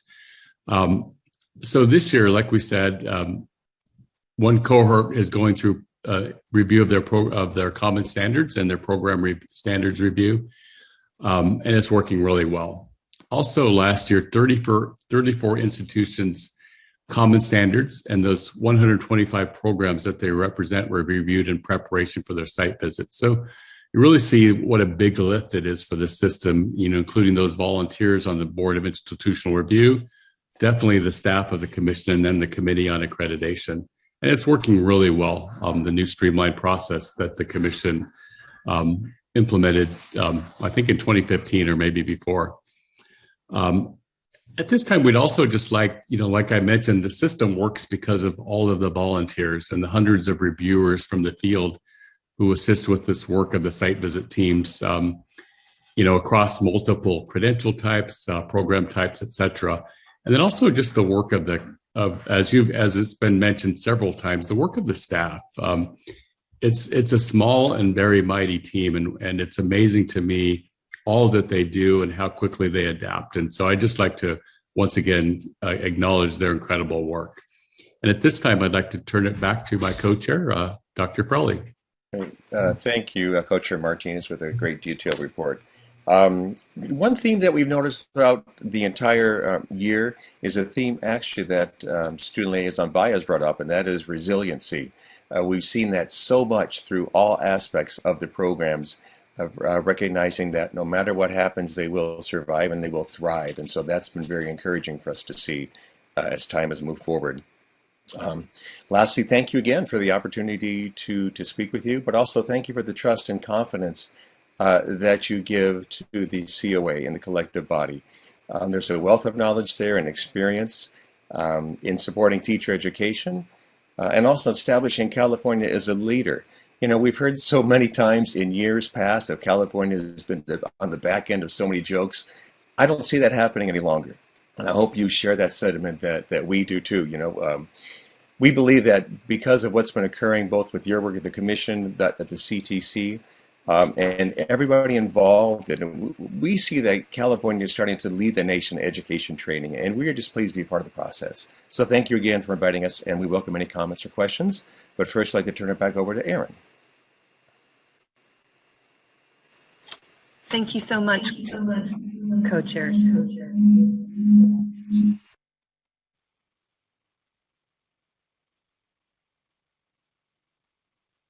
Now we've lost you altogether, Ms. Sullivan. Is that better? Yes, now we can hear you. But the echo really had a nice dramatic effect about your presentation. Thank you. I apologize for the clunkiness. It's been so long since I've been in the commission room. So I'm happy to be here, and thank you for your patience.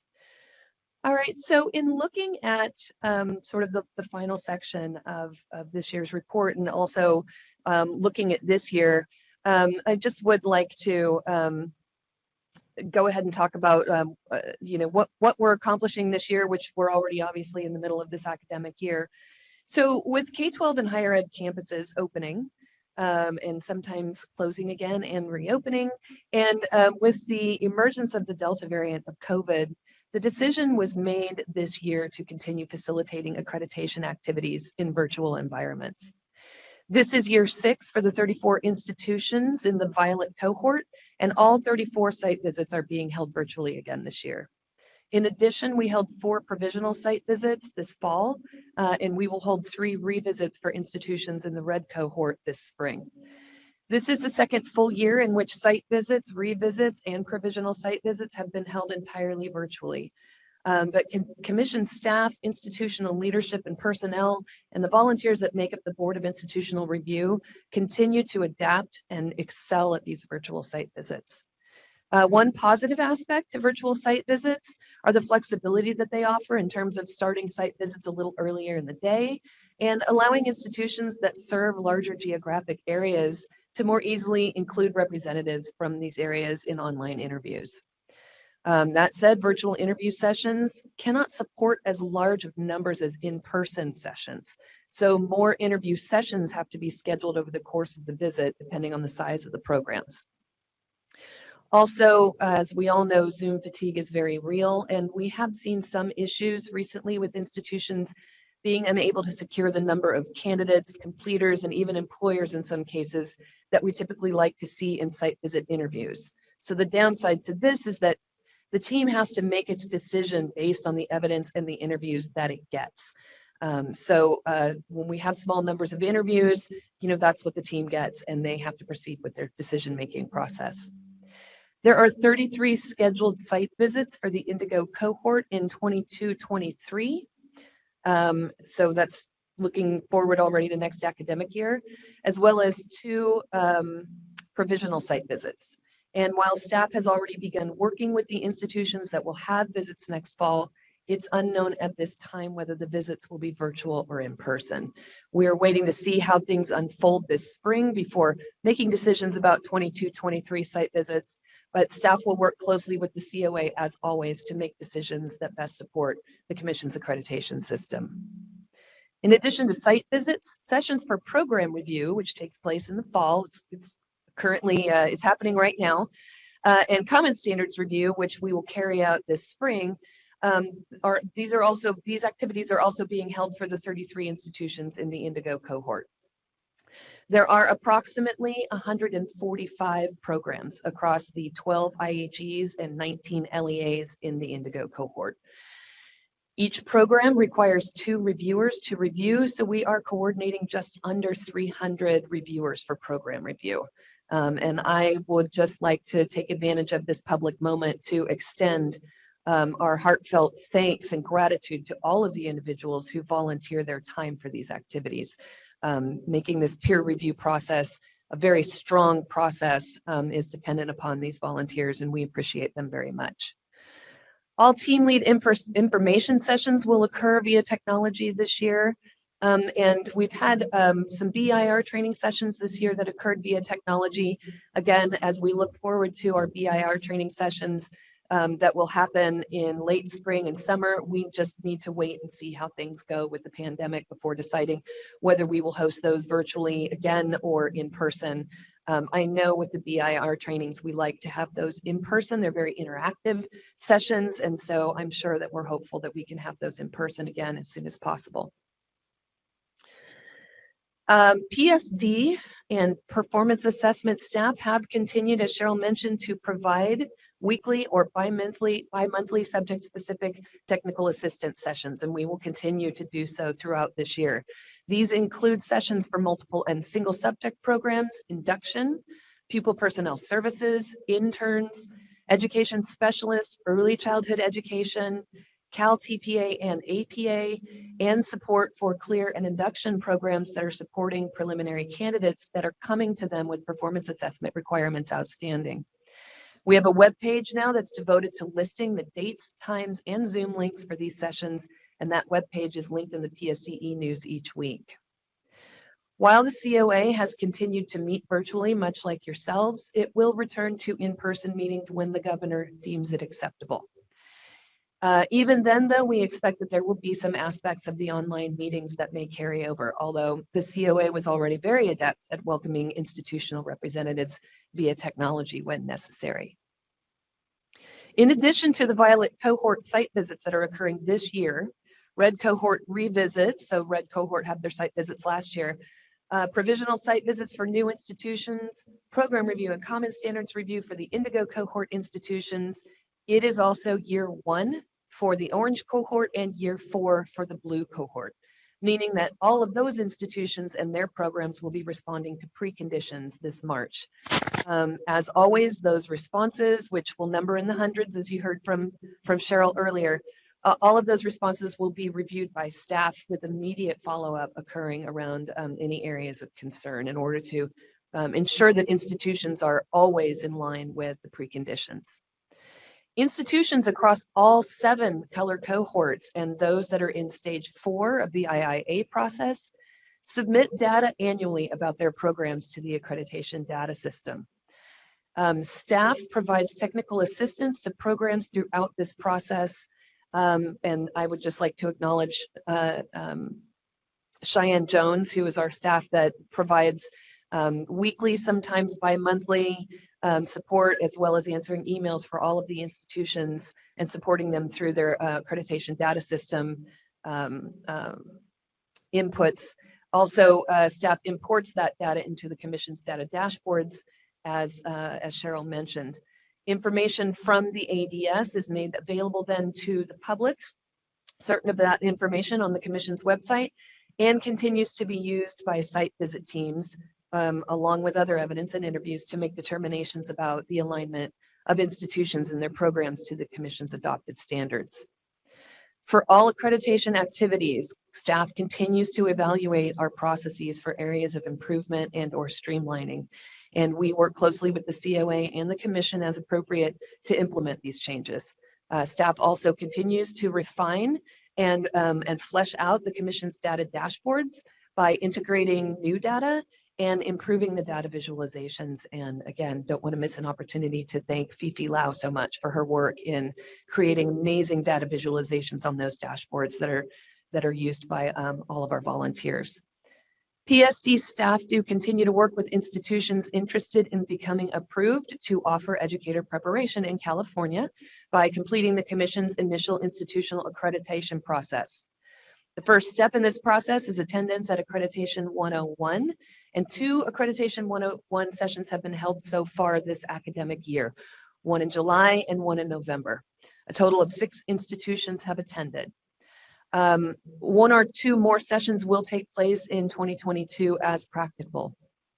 As we gain more experience with this process, staff is identifying ways in which it can be improved and streamlined. For instance, staff saw a need for better support for programs following approval in stage 4, and in response has developed Accreditation 201, which will be offered for the first time in January 2022. Accreditation 201 will give institutions an even deeper look at the requirements around operating their programs. It will direct them where to access important resources and how to engage with their peers and with the Commission. IIA staff will periodically send check-in emails to these institutions as well to ensure that programs have the support they need and to ensure that they stay connected to the Commission as they operate their programs and move toward their provisional site visits. Staff's also been engaging with the Committee on Accreditation to seek ways in which the committee can better support the Commission during this process as the Commission's appointed body. And we hope to bring you an agenda item this spring with some of these ideas for your evaluation and feedback. While California does not allow for national accreditation of an institution's education unit to substitute for Commission accreditation, units may seek national accreditation for a variety of reasons. Staff and the committee have a long history of working with these national bodies to coordinate site visits and data sharing whenever possible. The Commission currently has agreements in place with 2 such bodies. AQUIP, you heard Cheryl mention AQUIP earlier, that's the Association for Advancing Quality in Educator Preparation, and also, of course, CAPE, the Council for Accreditation for Educator Preparation.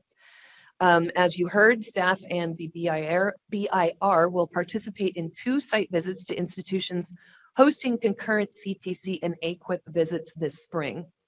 As CAPE continues to update its standards, we think it probably will not be surprising to see some institutions rejoin that body. We know that some institutions that left CAPE are now seeking AQUIP accreditation. In the 22-23 academic year, there is currently 1 AQUIP site visit and 1 CAPE site visit scheduled. Staff maintains good working relationships with both organizations, and we stay up to date on their activities. Again, as Cheryl mentioned, one of the great accomplishments for the Commission and the committee in 2020 was the adoption and implementation of an updated accreditation framework. We had hoped to immediately follow that adoption with the work of incorporating the framework into regulations, but the pandemic required us to reorganize our priorities. That said, we do hope to refocus on working toward incorporating the framework into regulations in 2022. And of course, with the updated framework in place, staff will also take up the work to update the accreditation handbook in the coming year. Finally, staff is in the process currently of bringing the work of the pupil personnel services and education specialist work groups to fruition by supporting programs toward full implementation of the new program standards by July 1, 2022. I would like to acknowledge the work of consultants Karen Sacramento and Roxanne Purdue in shepherding the PPS programs, and Sarah Solari Colombini and William Hattrick for their work with the education specialist programs. These staff have been not only a valuable resource to the field, but also to commission consultants and to site visit teams. Implementation of the new standards will impact this year's site visit institutions as they transition from one set of program standards to another.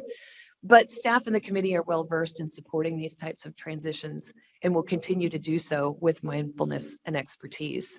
Of course, as additional focus on other of the commission standards does arise this year, PSD staff and the committee will work towards evaluating those standards, updating them where necessary, and as always supporting institutions toward implementation of any changes that are made to the commission standards or the Commission's accreditation system.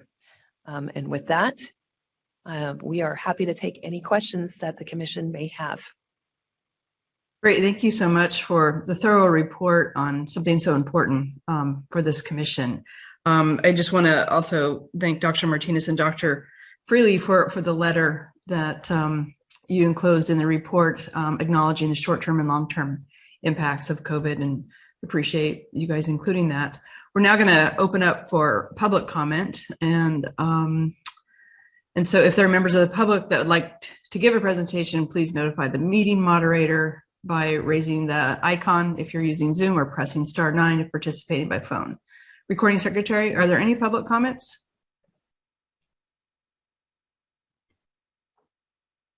Just allowing a moment to see if we receive any. Thank you so much.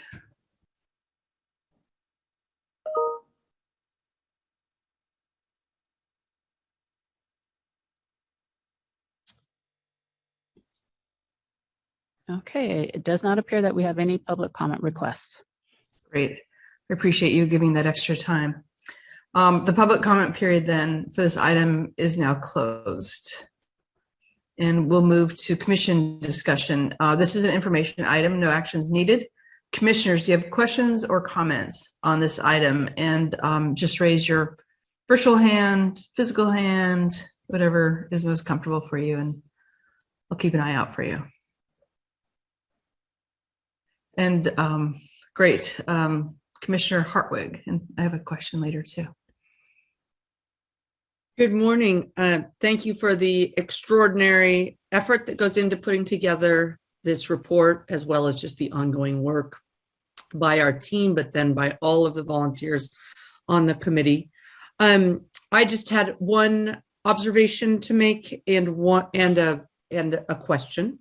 I just wanted to note with appreciation that it sounds like the new streamlined review system has been receiving many compliments from the institutions and from the reviewers, as you note on, I think, page 20 of the report. And so I wanted to just bring that up as an example of, I think, the continuous improvement mindset that I've seen from this committee and from all of the staff about the entire accreditation system, and how much I appreciate that, being able to see that nobody rests on their laurels in this world through the commission, and that's greatly appreciated. And it's wonderful to see the feedback loop from those folks who are actually being reviewed, that they appreciate the streamlining of the process as well.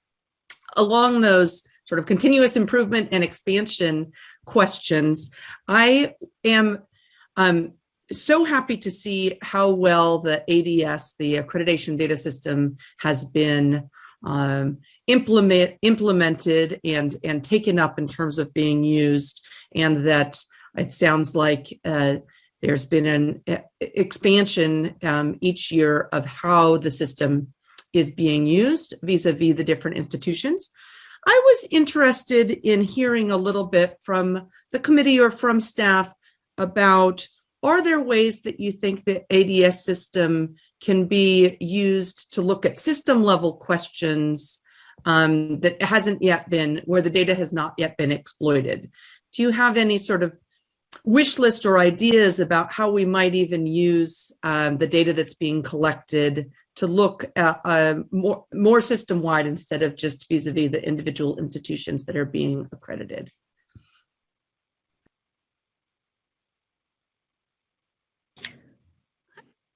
I'm happy to jump in if you want. So yeah, I think it's we're only beginning to tap the data that is in there and being provided to the commission. I think we're using it really well by the teams. The teams are identifying, they're looking at the program completer surveys and where candidates are feeling well prepared, where they may not be feeling as well prepared. The questions are aligned to the TPEs and or the other performance expectations related to the credential areas. But I think there's a lot more we can do, and we are hoping to delve more deeply into that data that's in there, compare what the candidates are saying with the outcomes on the performance assessment. So there's I think a lot of work in and around the data that's in the ADS system that we're hoping to be able to really spend more time this year. I think that was our plan all along. COVID has really kind of distracted us and forced us to reprioritize things, but we have continued to make improvements to the ADS system and to continue to expand it. And we see a lot of promise there, and we haven't completely realized the potential there yet.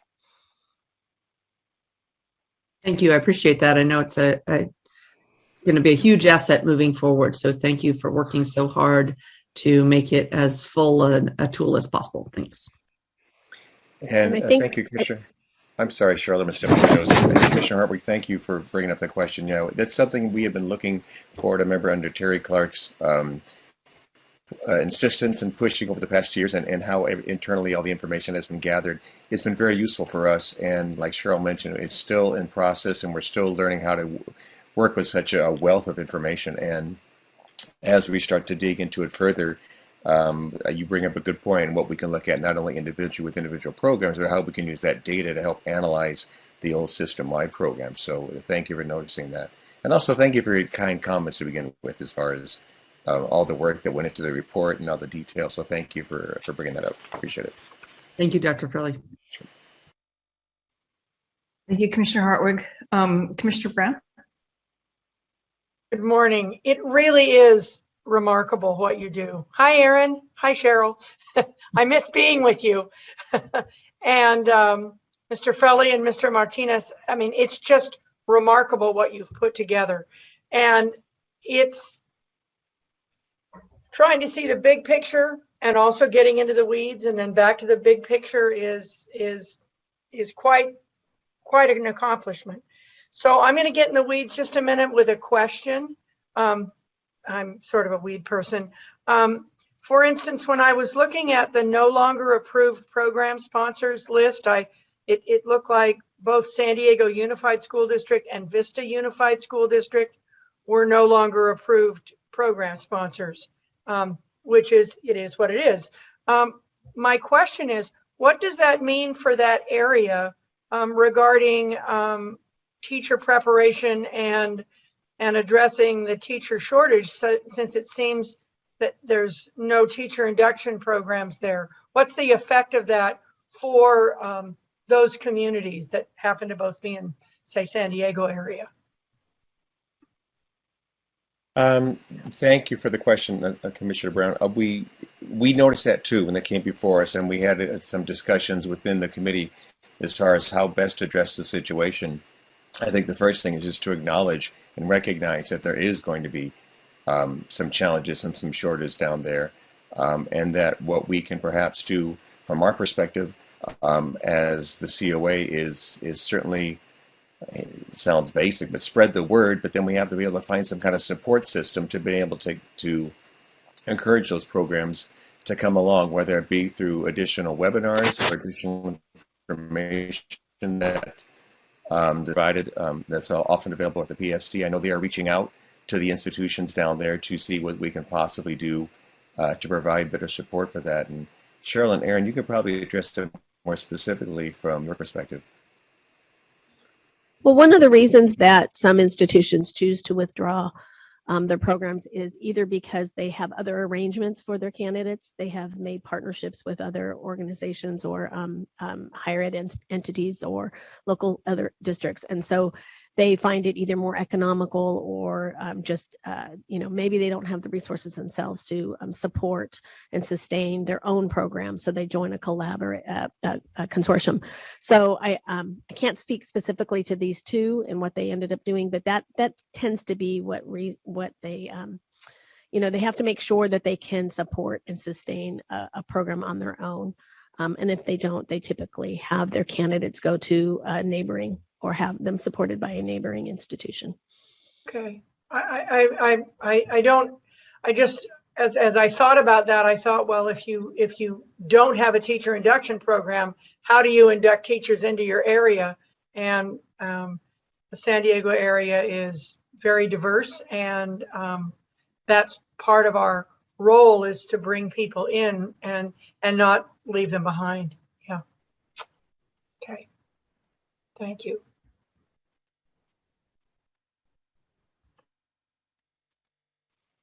Sorry, folks, I have a bit of a cold, so I had to cough in between. Chair Sloan, and then Chair Francois, and Student Liaison Baez. We'll go in that order. Okay. Thank you, the committee and our co-chairs on, again, this was a spectacular presentation of a very thorough report. And one thing that strikes me, I was around way back when the commission and commission staff worked on overhauling the accreditation system and really revising it in important ways. And the thing that strikes me is each year when we hear the annual report, how much work is done each year to continue to grow and improve this baseline system that we've created. And I think we have a very strong system. And the one thing that that comes through in all of you who were reporting that's critically important is this continuous improvement mindset, as Commissioner Hartwig also mentioned, and all of the ways that we see it playing out here, and in the way that you think about our work. And that's critical. And I appreciate the ways in which you have created that mindset. I also had a couple of questions. Getting specific first, Dr. Frelly, and I apologize, is it Frelly or Freely? I heard it is Frelly, thank you. Frelly, thanks, Dr. Frelly. I think it was when you, in your part of the report, you were mentioning Common Standard 3 on field work, and that being one of the areas that was most difficult in some ways for programs to meet. And I am curious about some of the feedback you all have received about why that is. My first question. Yeah, the largest issue, or one of the largest issues within that standard, seems to be connecting mentors with the individuals who are going through the programs itself. And we recognize that it has been challenging, especially when many, right in the process of doing their student teaching, were uprooted through COVID. But even prior to that, that has been a continual thread. Yeah. And I think part of the challenges, and we've seen in the reports, is that finding available mentors within the area who are able to go ahead and support those students, teachers going through the process itself. So I think we have to continue to stress the level of importance of that, and perhaps encourage the institutions early on in the process, before the students get to that level where they need to have that supervision and that mentorship, to be able to identify a continual changing pool. I mean, we've seen with the COA, not the COA, the CTC, and Aaron was commenting about how many hundreds of volunteers that are coming. And I know what they are doing is they are always reaching out, continually looking forward, anticipating what the shortages are going to be. And what we've been trying to encourage institutions to do is try to anticipate look beyond the immediate and see what your needs are going to be down the road to be sure that when it comes time for these students to need the support will be there. There won't be a scramble to have to identify and match student per mentor, but there will already be an existing pool that we can draw from, or they can draw from, to go ahead and make that assignment. And that pool is always changing, but it's important just to continually reinvest in that pool and resupply it. I don't know that addresses your question, Chair Sloan, but that's kind of what we're looking at. Mm-hmm. And maybe Aaron and Cheryl can even address it. I'd like to add a little something. Yeah, Marty, please do. Also, and I think when we think about this clinical practice, and it's really around mentor preparation and also, I guess, identification and matching credential to credential when you're thinking about induction and et cetera. And so I think building on what Dr. Frowley said is really around helping institutions see the variety of ways that they can build a cohort and a pool of mentors so that they have a pool available, depending on, because they never know who's coming to them in terms of credential needs, et cetera. Where, like, for example, a consortium, maybe where their district's needs are going to be in terms of credential types that they're going to need to support as new educators are coming in or student teachers are coming in.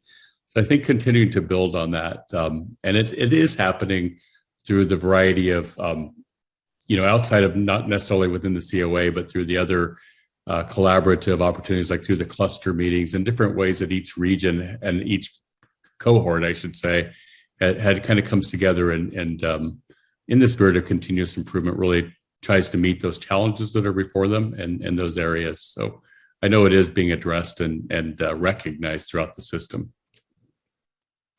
Thank you. Thank you.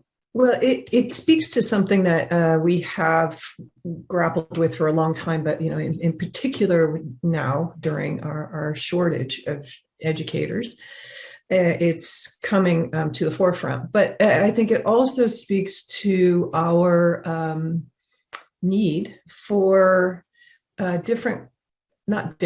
more robust partnerships between P12 and higher education and innovative ways of considering the ways in which mentors conduct their work. And I wonder if we might want to consider as a commission having some sort of focused group, work group, something that focuses on this particular aspect of our work to see whether we can bring people together to come up with some innovative ideas around this mentorship piece and how we can build a more robust,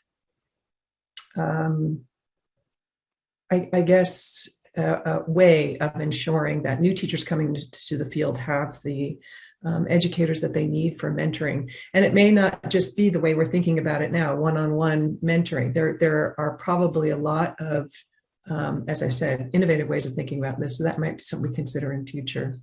Mm-hmm. So this report was very helpful for that. Thank you.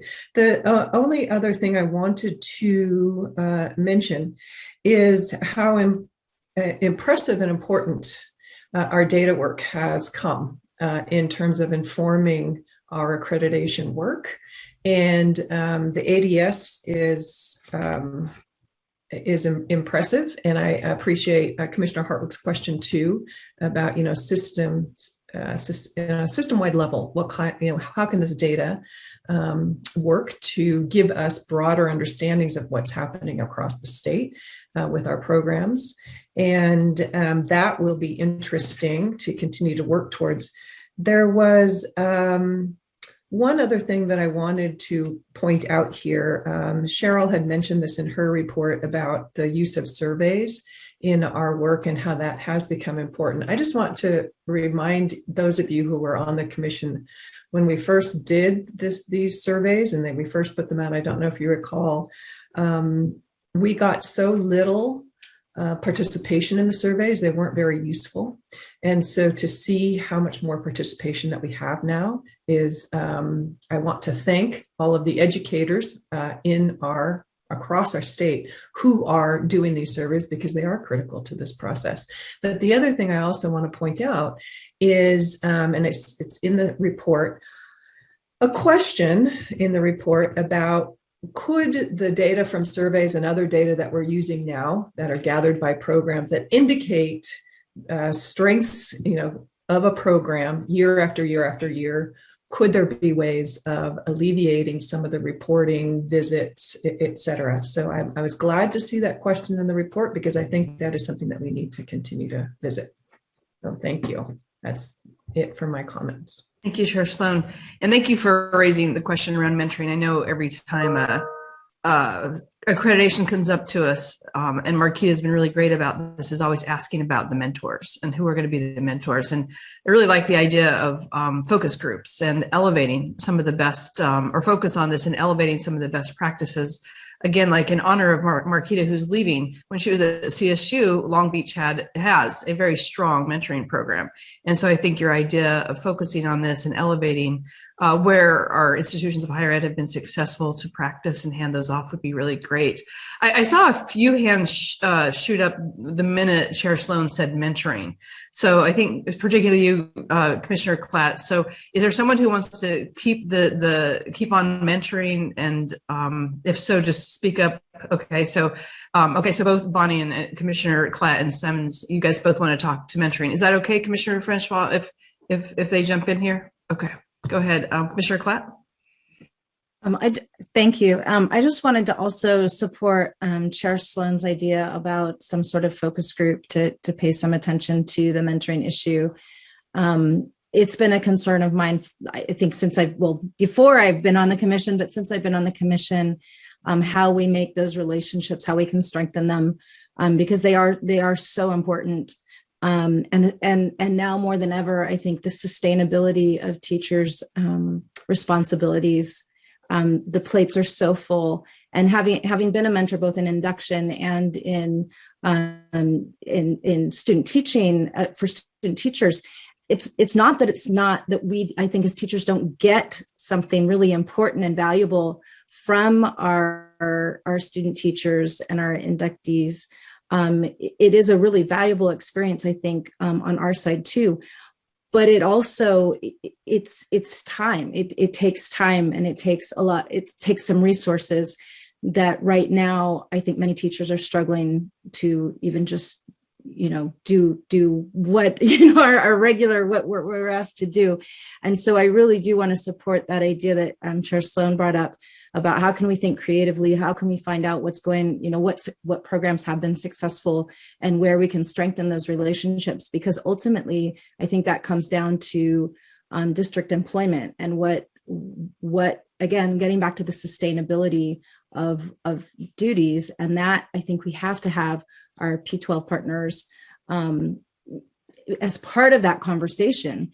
And so yes, I just wanted to just echo and support what Chair Sloan said. So thank you for letting me jump in there with that. Yeah, no, thank you for that. Great points. And then Commissioner Simmons, you wanted to jump in on mentoring as well. Well, okay. My initial response was that stipends for mentoring have not changed significantly since I started working with this in the late 90s. So, but then when I really was thinking about it, when I talk to teachers, they are so tired, and a lot of it is with the post-pandemic, they're having to relearn a lot of the things that they already had down to automaticity. Everything from classroom management, when you're having to do social distancing, to how do you establish what's an appropriate level of noise in the classroom when kids are now 6 feet apart, as opposed to, elbow partners are no longer elbow partners. And it's just extremely difficult on teachers right now. But also I have conversations with principals, the same thing. They're talking about going back to the classroom because it's just so hard right now. I really don't know, I don't know that there is a solution to the mentor problem, but I really think we need to address it. And the other piece I'd like to say, though, is I think an unintended consequence of moving from grant funding to the LCFF was that some of the key levers that the department and the commission had to modify the behavior of employers in terms of paying mentors and programs in terms of paying master teachers or providing services master teachers is gone. Because when we don't have that kind of grant funding, a lot of it is just, I mean, as a district administrator, my inbox is like here.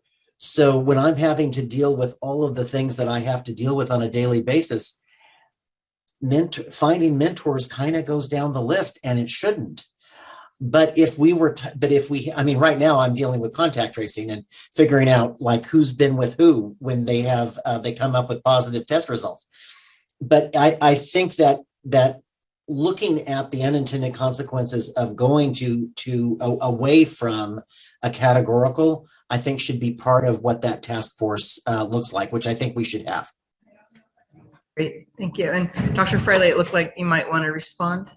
I do want to kind of chime in with everything. Thank you for all the great comments. I do believe that the P-12 and post-secondary institution connection collaboration is critical and so important. Not only just for establishing the connections to identify perhaps students who early on might be able to even be part of the process, but also to make the connection of the post-secondary into the elementary classroom, into the K-12. I'm doing a little work with the Orange County Department of Education to do exactly that from that perspective, and we're just in the beginning phase of that, and it's exciting to do that through the VAPA program, to see that connection, and we're starting to get some mentors who are interested. But we have seen some other programs that do have some good examples of a mentorship that have been provided, and I think Chair Sloan, you mentioned the idea of doing a group mentor. I think it's a great idea, and I think especially candidates, as we all know, we've all been through the process, right? When you're a student in the process and beginning learning, you need to have a support group, and sometimes that mentor may not necessarily be there when you need that mentor at a particular time. But having a support group and having had that group therapy situation, so to speak, already establishes how to go ahead and guide those discussions so that they can engage in sharing and learning from each other. And that just makes that mentor-student bond even greater. So I think all the comments you've offered, I really do appreciate and support. I think the focus group is a wonderful idea. Commissioner Simmons, I like your reference to Elmo Partner, which doesn't exist. I think they're more like yardstick or like hula hoop partners now. I mean, there's like so much room in between. But again, I thank you. I do appreciate all those comments. Thank you. Commissioner Francois or Student Liaison Baez, did you also want to talk about mentoring? Or otherwise I'm going to, okay, so I'll go with Commissioner Francois and then Student Liaison Baez. I think all of my questions and concerns have been addressed in this conversation about mentoring. I do have one ask, if it makes sense. In Commissioner Brown's comments and questions earlier, what I kept hearing in it was this concern about access, that when programs elect to be inactive or withdrawn, then educators who need those services, what do they have access to? And I think that might be helpful when we know that there's inactive programs or withdrawn programs, if we had a better sense of, so where would candidates then be able to go to in the area to have that need filled?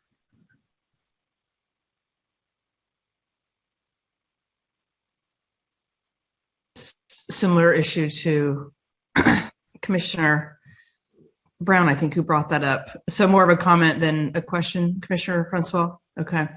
I appreciate all the comments. And so Student Liaison Baez, and we'll try to wrap this up and give everyone a break since it's been a long morning.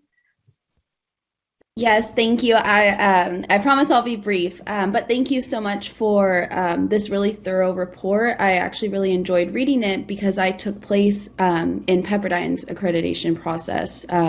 So this is really close to home, as they say, for me. And my question is just in regards to how much of this rubric, for lack of a better word, or these reports are based upon direct student voice. Like, how much is are students actually being able to participate? I know for me it was through a literacy course for education that I was a member was in a Zoom link with us or a Zoom meeting with us, and we were being asked questions. But my question is mainly to the point of how much is does that go into a program being accredited or not?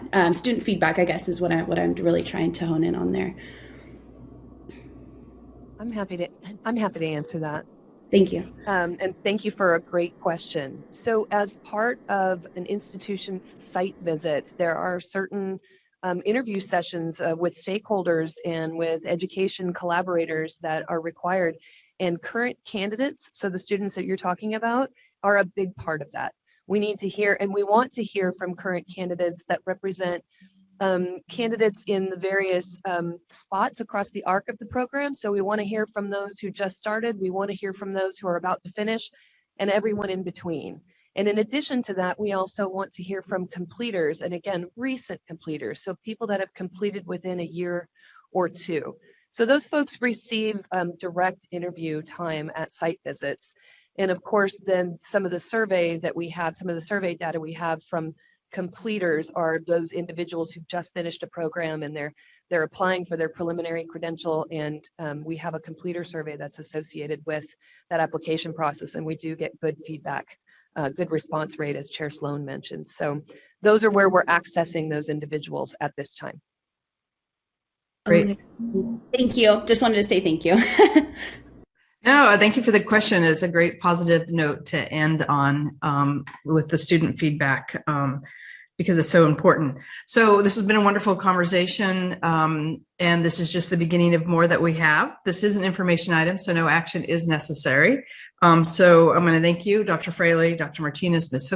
Hickey, Ms. Sullivan, and I'm sure the commission is ready for a break. So we're going to do a 15-minute break, and then we're going to really go deep and maybe take a late lunch because 2B will take some time.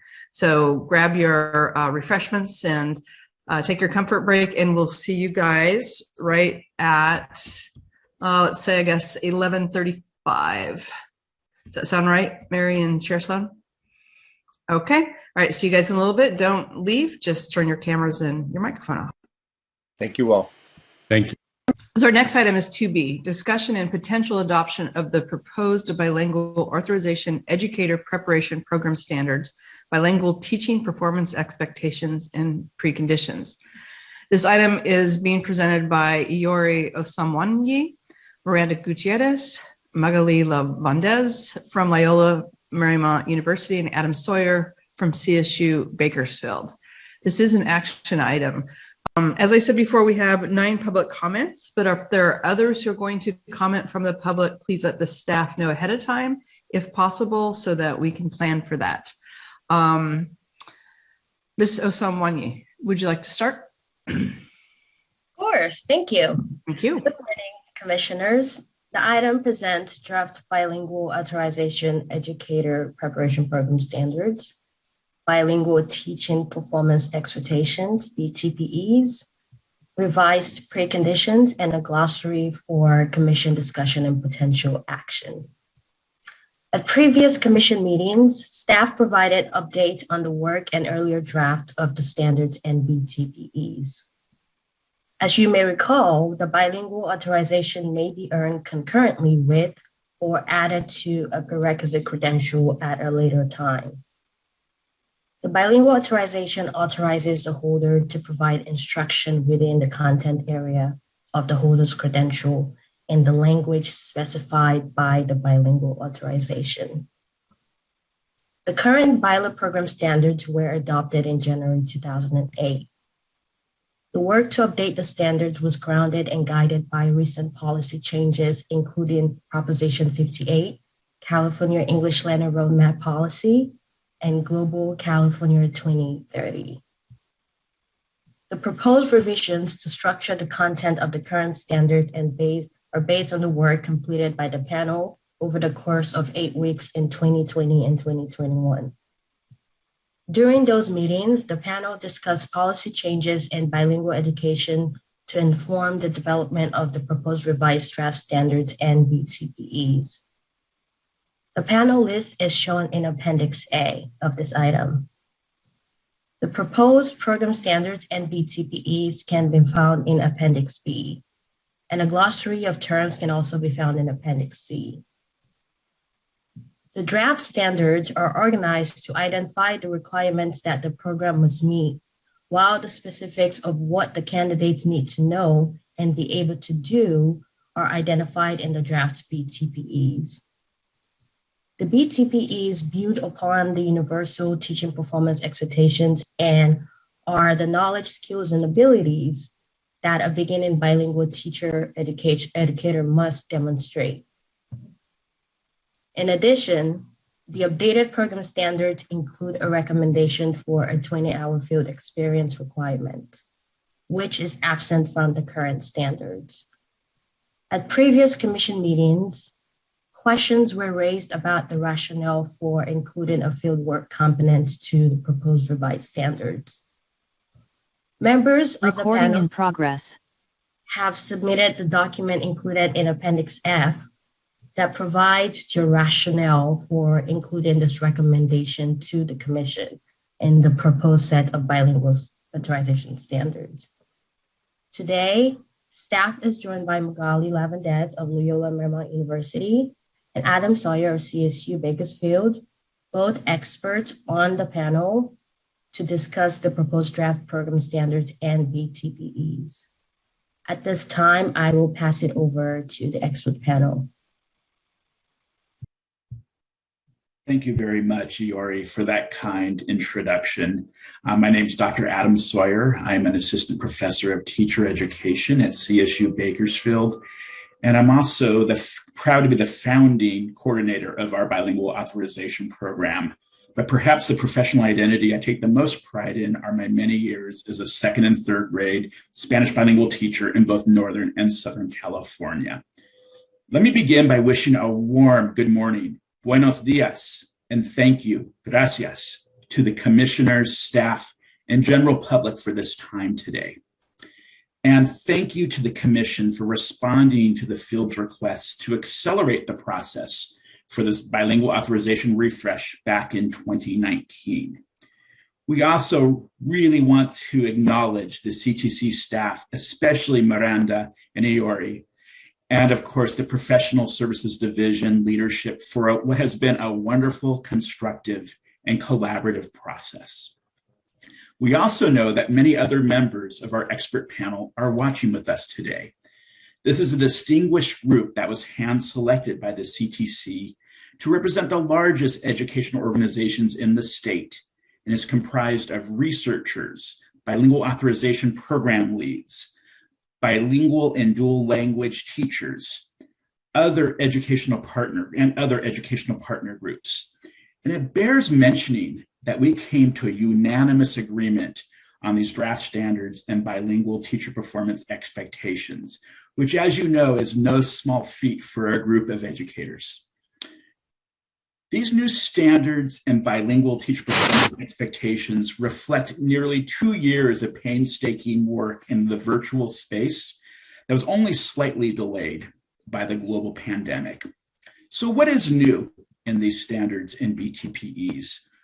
The document before you represents a set of standards that allow our bilingual authorization in California to firmly represent the state of the art in research, knowledge, and pedagogies in bilingual and multilingual teacher preparation that will work to support the profession of bilingual and dual language educators. Our work has been guided by the dual North Stars of enhancing student, familial, and community assets and providing excellent and cutting-edge preparation of bilingual and dual language educators at this exciting time of renaissance for bilingual education in the state of California. Some examples of these specific updates towards these aims include the incorporation of the most recent research base compiled on dynamic heteroglossic notions of bilingualism, such as translanguaging, transliteracies that better reflect the authentic daily language use and assets of bilinguals.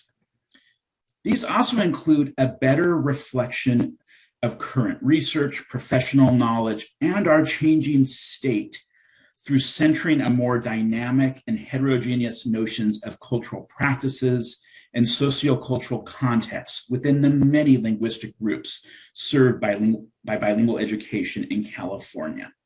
And along this are enhanced notions of engagement and advocacy for multilingual families and communities. We have also, as you already mentioned, included a rigorous research-moored knowledge into practice component. Regarding this knowledge into practice component, we'd like to acknowledge the hard work of panel members, Dr. Eduardo Munoz of San Jose State University, Dr. Fernando Rodriguez Valles of Cal State Fullerton, and Agustin Amaro of the Humboldt County Office of Education, who coordinated the writing of this fieldwork document, which you can find as Appendix F within this agenda item. We urge the Commission as a panel to approve the new standards and bilingual teacher performance expectations as written. We look forward, of course, to your questions and conversation about this item. I am now delighted to turn it over to my colleague, Dr. Magali Lavadens of Loyola Marymount University, who will elaborate on the knowledge into practice component. Thank you, Adam. Good morning, commissioners and audience. I would like to reiterate the appreciation for the genuine partnership and the nature of this work with the CTC and particularly with Miranda and Iori. The expert panel that you selected also collaborated in the effort, the results of which you've carefully reviewed 3 times to date, beginning in June of 2020 and including the review of the comprehensive feedback from the field. The new bilingual teacher performance expectations represent a coherent and aligned system of teacher preparation as they build from the general teacher performance expectations to represent the application of knowledge into practice in learning to teach in a dual language or bilingual classroom and school setting. They anchor knowledge with pedagogy and are supported by the extensive research on the importance of field and clinical experiences in teacher education in general and applied here to the 2 pathways, both the concurrent and the post-credential pathways.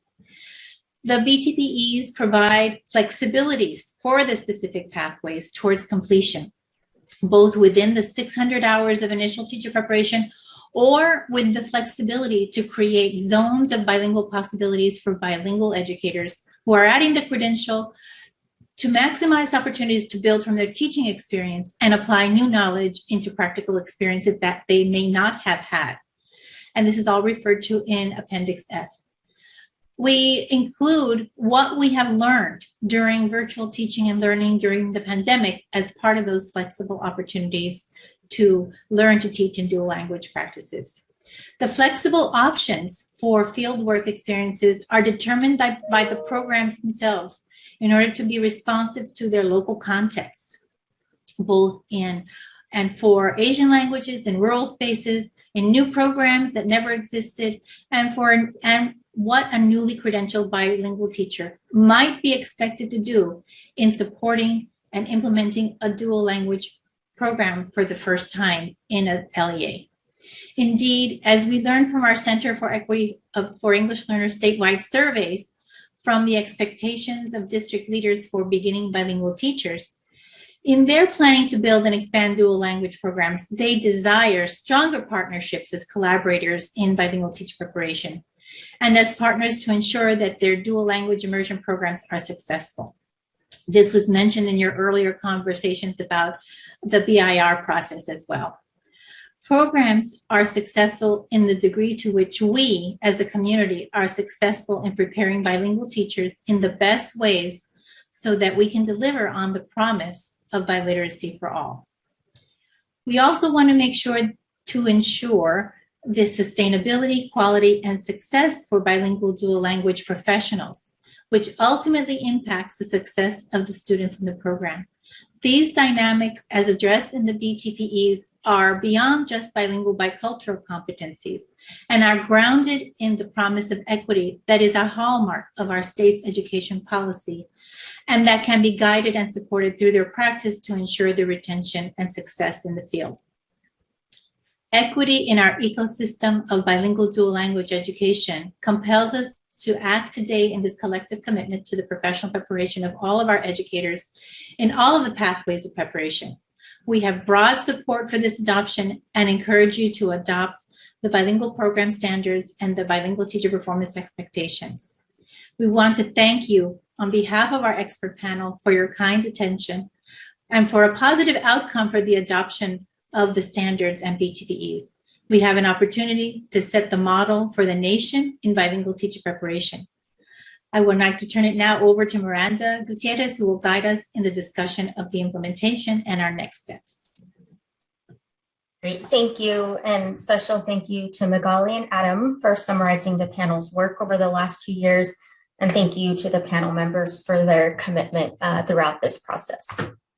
The draft version of the program standards and BTPEs in Appendix B considers the feedback received through meetings as well as the BTPE and standard survey that were made available for input. An additional update to the bilingual authorization program is updating the program preconditions. As a reminder, the preconditions are the requirements for initial and continued program approval, and unlike standards, the preconditions specify requirements for program compliance. The preconditions are grounded in either statute, regulations, or commission policy. And for the bilingual authorization programs, there are currently 3 preconditions. Staff is recommending that the first 2 preconditions be consolidated into one precondition. The same requirements will still remain in place. Just combining the 2 will simplify the evidence that institutions submit when they're demonstrating compliance with the preconditions.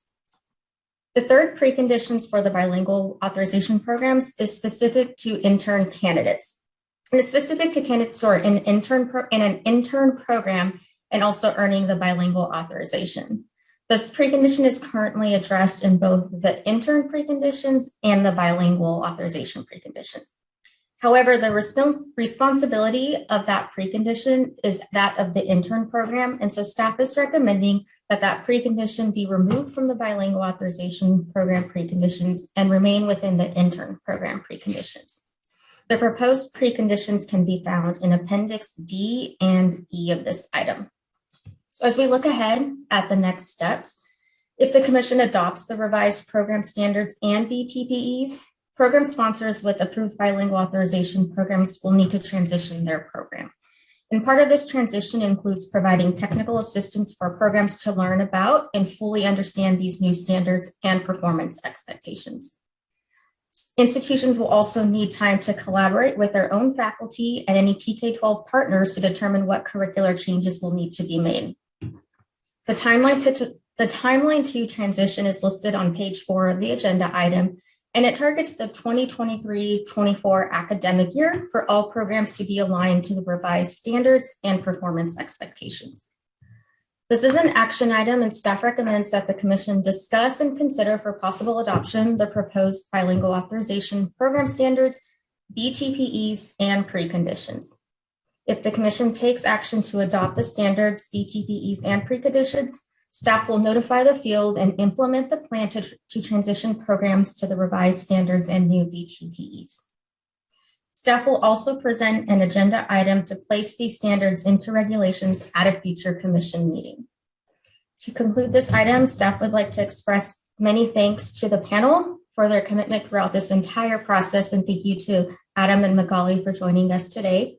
And with that, staff is available to answer questions. Thank you.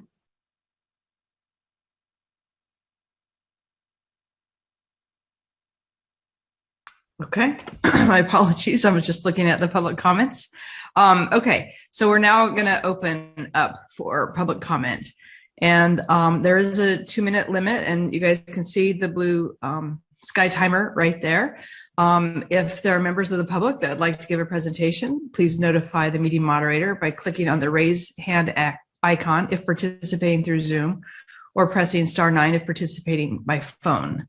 Recording Secretary, are there any public comments? Yes, the first is Harold Acord. Please unmute your microphone and share your comment. Muy buenos días, me llamo Harold Acord y soy maestro aquí en el estado de California.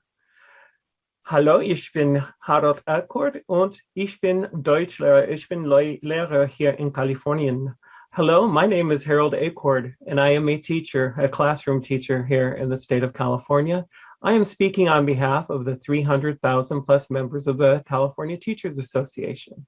We commend the Commission for the exceptional work on the proposed bilingual TPEs. We further appreciate the members of the work group who responded to the questions we posed during the October Commission meeting. Although our core concerns remain unresolved, we are extremely concerned that the 20-hour field experience as it is conceptualized in this item will create unnecessary barriers for prospective bilingual teachers. We are particularly concerned that the lack of a differentiated pathway for fully credentialed teachers does not appropriately value their knowledge and experience. Classroom teachers, we are exhausted. This doesn't seem very attractive to us as an option to have to go through this experience, as we're already in the classroom teaching successfully. Further, the CTC has stated that there are currently 3 routes to earn a bilingual authorization: 1 by completing a commission-approved program, 2 by completing the required CSETs, or 3 by successfully completing a combination of commission-approved coursework and CSET subtest. We have requested clarification from the Commission with regard to the status of the 3rd combination option in the proposed revision. We urge the Commission to clarify the status of this route in the proposed revision, along with any implications related to the proposed field experience requirement. We have not heard or received that clarification at this time. Thank you. Good work on this work group's part. Thank you for listening to our concerns. Wonderful timing, Mr. Acord. Is Madam Secretary, other public comments? Janet Davis, please unmute your microphone and share your comment. Good morning. Thank you very much for having this item. I'm very excited about it. Thank you for the expert panel. I know the work that has been put in, and to come to consensus is incredible. However, as Harold said, we have the same concerns about the exam route for current teachers. And we're very concerned about the shortage of bilingual teachers in California. And we don't see how these wonderful options in Appendix F would apply to teachers who are taking the exam route. Would the field work be identified, be ideal? Sure, but it's more complicated. As Harold said, it's making this not a very attractive option, and we need these teachers now. We're also not sure what structure there would be to support fieldwork options for exam route candidates. The CTC does not require fieldwork for teachers adding an additional authorization in math, science, or other subjects. That would probably be ideal also, but it would not be practical. I was a bilingual teacher for 20 years, and I stayed involved in bilingual education policy as a representative from UTLA when I went into the district office. I appreciate general ed knowledge and skills do not simply transfer with language skills and theoretical knowledge. However, the exam should allow candidates to demonstrate they understand how to apply theory to practice. Again, not ideal, but a very good option. There's a moment when the responsibility transfers to the employer, and districts are responsible for supporting differentiated professional development for their employees. Districts are implementing bilingual program need to provide many opportunities for staff to develop a coherent program for their community, and connecting theory to practice will be an essential element. The one thing, as you consider this, I was a bilingual teacher in the past during the time when we were forced to have bilingual programs required, and we didn't have the bilingual teachers to staff them. And that was very challenging, and many programs suffered. However, this is a very different situation. Districts are choosing to create bilingual programs, and there are a variety of ways California can support continuing professional development for bilingual teachers. This is not just the Commission's responsibility. Please do not allow perfection, the ideal, to be the enemy of the good. Thank you very much. Thank you, Ms. Davis, and again for staying within the time. Recording Secretary? Sharon Merritt, please unmute your microphone and share your comment. Good morning, Commissioners. I'm Sharon Merritt, President of the California Association for Bilingual Teacher Education. I'm speaking today in support of approval of the new bilingual authorization standards, BTPEs, and the requirement of 20 hours of field experience. You have our letter, but I'd like to read a short statement today as well. What is the relationship between an emergent bilingual's two languages? What is each language used for and in what context? And how do their various cultural assets relate to each other? These are the questions that bilingual education, specifically the dual language model, seeks to answer in the lives of our emergent bilingual students, no matter what their home language or culture. These questions are seldom, if at all, taken up in monolingual English classrooms or teacher preparation, despite the efforts of the CTC to frame our educational standards around the assets students bring with them to the classroom. The effort to address these questions is what makes bilingual education fundamentally different from monolingual education and is the reason that requiring a minimum number of field experience hours for the BILA is foundational. While multiple subject and single subject candidates consider the needs of English learners as part of their credential work, the question of bilingualism seldom is treated directly. Further, the current generation of BILA candidates grew up under Prop 227 restrictions and have never experienced a bilingual classroom themselves. Teacher quality and retention are foundational to the quality of bilingual education, and we are aware of how questions about teacher and program quality play a role in the politics of bilingual education in California. We never want to create conditions that will lead us backwards in our journey toward a bilingual norm in California. Thank you very much for hearing us today. Thank you for taking time with this. Thank you for your thoughtful consideration of our requests. Thank you for taking the time to call, Ms. Merritt. Recording Secretary.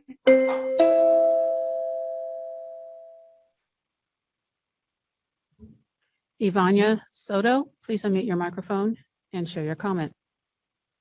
Good afternoon, Commissioners. My name is Ivania Soto, Professor of Education at Whittier College, where our bilingual authorization was recently accepted, and speaking today on behalf of the California Association for Bilingual Education. CABE is in support of the new standards in the BTPEs, including the requirement for a minimum of 20 hours of clinical practice field experience for all BILA candidates. CABE, whose affiliate is CABTE, had expert members participate in the extensive process of developing the new bilingual authorization standards and the BTPEs over the last 2 years. CABE has also met with CTC staff over the past 2 years in order to provide feedback and respond to staff member questions regarding fieldwork. We believe that 20 hours of clinical practice are essential for bilingual candidates to receive the kind of fieldwork experience with dual language programs and emergent bilingual students. Fieldwork experiences, alongside of student teaching placements, will ensure that we do not revert back to Prop 227 days when a breadth of professional learning experiences were not required of our bilingual teachers. Although it may seem like we are requiring more of bilingual teachers with the 20 hours of clinical practice, and there are certainly complexities of implementing this requirement, it would be detrimental for a bilingual teacher candidate, especially those adding the BILA post-credential, to not have any fieldwork hours that mirror the kinds of students and classroom experiences that they will encounter when they are teaching in dual language settings. There are classroom scenarios that are very specific to bilingual programs, such as adhering to language allocation models, translanguaging, and using only the partner or target language, which bilingual teacher candidates must experience themselves alongside of an experienced bilingual teacher. For these reasons and more, we urge you to support the new standards and BTPEs, as well as the 20 hours of clinical practice. Thank you. Thank you. Appreciate your time. Dr. Soto, Recording Secretary, other public comments. Nirmala Flores, please unmute your microphone and share your comment. Good afternoon, everyone. My name is Nirmala Flores. I'm a teacher educator from the San Diego State University. As a teacher educator and a former bilingual classroom teacher, I too am in support of the new bilingual authorization standards and the suggested minimum 20 hours of fieldwork. I am privileged and humbled to say that I'm a first-generation immigrant from the Philippines, in which I received access to different educational opportunities. When I came here to the United States, about 30 years ago, I've been blessed to receive the opportunity of going through the teacher preparation program. Unfortunately, while I received the general teacher ed program, I did not have access to a bilingual program because it was not existent in this institution I attended at that time. So I struggled heavily in my first years of classroom teaching because I didn't have the strong foundation of being an effective bilingual classroom teacher, to a point that I almost quit teaching at that time. But thanks to my wonderful mentors who were gracious enough to step up and support me in ways that were very inspiring and powerful even up to this day, I know that everyone will not be as blessed as I was when I was a beginning bilingual classroom teacher to having two strong mentors. However, every bilingual classroom teacher can be heavily supported through a robust set of bilingual authorization standards and additional 20 hours minimum of field experience.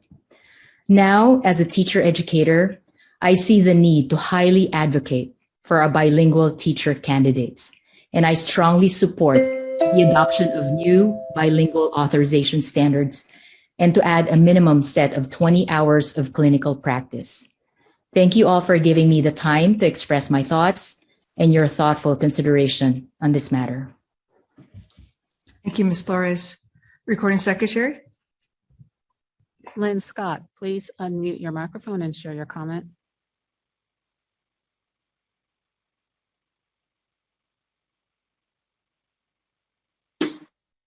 Hello, my name is Lynn Scott. I'm a faculty member at Cal State East Bay. Today, I'm here on behalf of Californians Together, who champions the success of English learners. Californians Together supports this bilingual authorization refresh with the BTPEs and the 20 hours of clinical practice. I want to speak from a personal experience of coming to California in 1992 and beginning as a bilingual teacher, working over 2 decades before I transitioned into higher education over this last decade, 3rd decade. 20 hours of clinical practice does not exhaust me.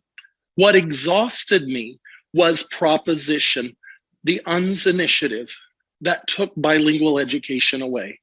And in many cases, that faulted that we did not have strong, well-trained, competent bilingual educators. 20 hours is a minimum amount. Teachers will rise to the occasion across the state, and we will lead and show the nation that we are competent bilingual educators. You've heard very good public testimony and read comments from the expert panel who approved this. I suggest that today we look at ways that we show we have strong, competent, well-trained educators, bilingual educators, so that we can prevent any repeat of UNs in the future. Thank you. Thank you, Mr. Scott. Madam Recording Secretary. Jessica Sacco, please unmute your microphone and share your comment. Good afternoon, commissioners. My name is Jessica Sacco, calling in on behalf of Children Now. Sorry, I just wanted to make sure I was unmuted. Firstly, I'd like to thank the CTC staff, commissioners, and the expert panel of educators who worked so hard and under difficult conditions to bring these recommendations to the commission today. With the majority of kids in California under the age of 12 speaking a language other than English at home, it is critically important for California to offer dual language learning experiences designed by the best prepared educators. The proposed bilingual authorization program standards, TPEs, and preconditions aim to ensure that educators are prepared to support learning in more than one language. We appreciate the strong focus on valuing student assets, promoting policies and practices consistent with the ideals of racial and social justice, and support for equity, inclusion, and anti-racist practices. We also support the minimum of 20 hours of field experience and applaud the numerous ways for teachers to fulfill the field experience requirement and urge the Commission to adopt these standards today. Thank you. Appreciate that. Recording Secretary. Eduardo Munoz. Buenos Please unmute your días. microphone. Buenos días, buenas tardes. Hi, everybody. Can you hear me? Great. Well, my name is Eduardo Munoz, and I'm an assistant professor at San Jose State University. I'm also president-elect of the California Association of Bilingual Teacher Education, and I'm also a member of the panel that developed collectively, and also very importantly, I want to emphasize, a panel where teachers, administrators, scholars were present. It was cross-sectional. I want to appreciate the work of the CTC, Yori and Miranda, specifically for their facilitation. These standards and these TPEs have powerful ideas. They have powerful ideas for kids, for emerging bilinguals. This is a matter of social justice, and it's a matter of equity that public education in California has dealt with. And now we are pending, see how it is being executed. The requirement of the 20 hours is just, as has been mentioned before, a compromise. There's a clear red line between having zero and having something. And as personally, as a bilingual teacher myself and a teacher that's also certified in other countries, I can tell these skills do not transfer. We need to observe them in practice. Execution is critical. This committee has come up with a number of empirically based, research-based responses to the questions raised by CTE and by the stakeholders that still seem to have their doubts unresolved. We have responded with research and with empirical data. However, when the questions have been raised as to who is affected by this, it's like post-credential teachers, secondary teachers. We're still being asking what are the numbers of teachers that are being affected by this, but we got no answer. So we offer research, but we get no answer, but just a vague idea that somebody will be affected. Our kids, we deserve, as has been mentioned before in prior items today, we need to advance bilingual education in California. We cannot be the tagline of like the bad education, bad public education. And this is about children, and we deserve to the children and parents of bilingual multilingual children in California to tell them that we gave them the best teachers we can. 20 hours is just a compromise. Thank you, everybody, for your attention. Thank you for taking the time to call in. Recording Secretary, do we have other public comments?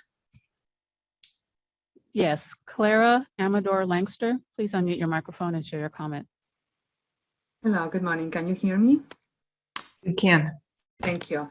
Thanks for this opportunity to join this important conversation. My name is Clara Amador Langster. I'm director of the new to be launched Master of Bilingual Education with multiple or single and bilingual authorization for National University, impacting the entire state. Bilingual field experiences are needed to provide situational context for teaching and learning for dual language learners. Hear me clearly. The development of bilingualism and biliteracy for all language learners, both language majority and language minority, must be contextualized and is always situated learning, always. Field experiences allow for the continuum of applied practice that is not transferable from monolingual English environments of regular-based credentials, such as multiple, single, or education specialists. Let me just mention a few of the non-transferable areas of practice, such as the specific designated areas that are now included by the new bilingual TPEs that add value to the teacher preparation program. Non-transferable is the navigational fluidity in and out of two or more language systems for academic purposes. That is not transferable. What's not transferable is the equitable treatment of two languages with differential social and capital status in this country. That is not transferable. What is not transferable either is the assessment of social-emotional needs of dual language learners in complex language and social settings. What is not transferable is the use of language, interlanguage, and translanguaging in response to student needs and use. So as much as we would like to have the clinical practices or base credentials be transferable, the reality is that they do not transfer. None of these areas can be accounted for and demonstrated through coursework certification. I ask the Commission respectfully to consider and adopt the need for field experiences 20 hours minimum as a minimum compromise for the preparation of quality, robust bilingual teachers in the state. Thank you for your time this morning. Thank you for your time. Recording Secretary, the other public comments? Elsie Solis Chang, please unmute your microphone and share a comment. Thank you. Can everyone hear me? You can. Wonderful. Buenas tardes. Good afternoon, commissioners. My name is Elsie Solis Chang. I am an assistant professor at Point Loma Nazarene University and also a CAPTE board member. I am here in regards to requesting approval of the new standards, BTPEs, and the requirement of 20 hours of fieldwork. As an assistant professor in the School of Education department, I have many students in my classes that need to complete fieldwork hours to gain knowledge and experience. In addition, as a university supervisor, I observe many students during their clinical practice that work with students in bilingual, dual immersion, and world language programs. What I have witnessed is the positive impact that all students receive by observing others in the classroom through completing their fieldwork. If we already are aware of the benefits of fieldwork, then it only makes sense that we do the same for our pre-service teachers who are pursuing a bilingual authorization.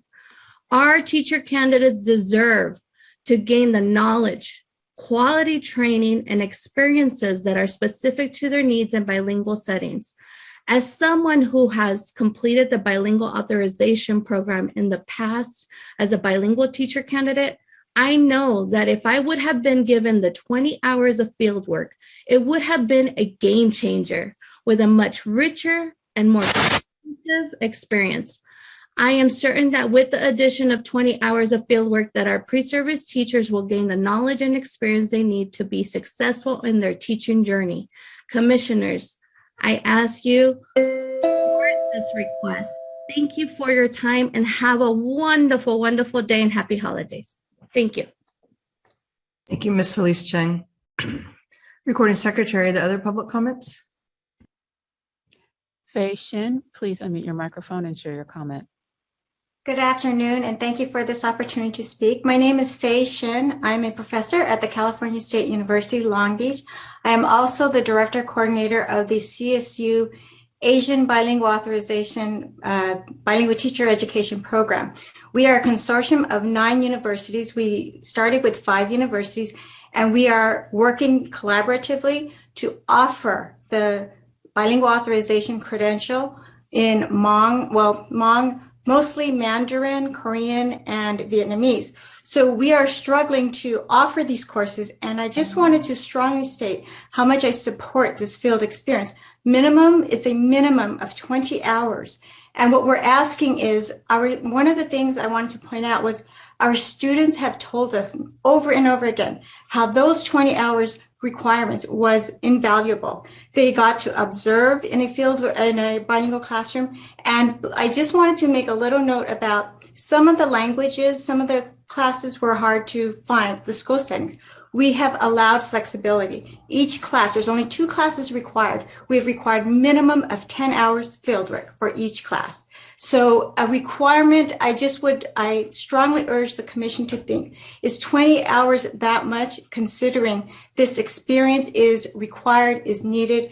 And I've heard over and over from my students, a lot of us who have taught the credential courses, we know how much it impacts their own learning and teaching. Thank you so much for this opportunity to speak. Thank you for taking the time to call in, Shin. Recording Secretary, are there other public comments? There are no additional public comments. Okay. We'll just give it a few seconds, folks, just to close the public comment period. There's a few extra did call in today. Okay. The public comment period for this item is now closed. Do commissioners, and first of all, I want to thank again all those who called, and thank you for staying within the time frame as well. And I appreciate you sharing your own experiences. Commissioners, do you have any questions or comments on this item? This will be an action item.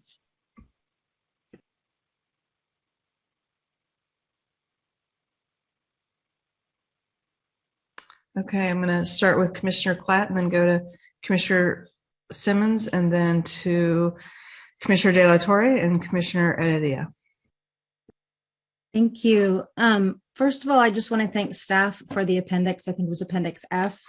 that really went through the field work, kind of the questions about field work. That was really helpful, I think, to have that. So thank you, staff, for developing that very thorough and helpful appendix. And I have a question. I kind of heard on both sides of the field work, and I think both sides have some very valid questions and reasons for either wanting to keep the field work or take the field work out. If we went forward with this with the fieldwork requirement in place, is there a way that we could revisit in a short time span, like after maybe a year, whether or not the fieldwork was in fact a barrier? Because I tend to agree with the side that the fieldwork sounds really invaluable and necessary, but I'm also concerned, especially in light of the conversation we just had on the previous item, will the opportunities, will there be sites that can bring in people? Will that be a barrier? Will they be able to find these opportunities for fieldwork? And if not, then maybe we need to revisit if we did go forward. I know that was convoluted, sorry, but I hope I made that clear, my question there.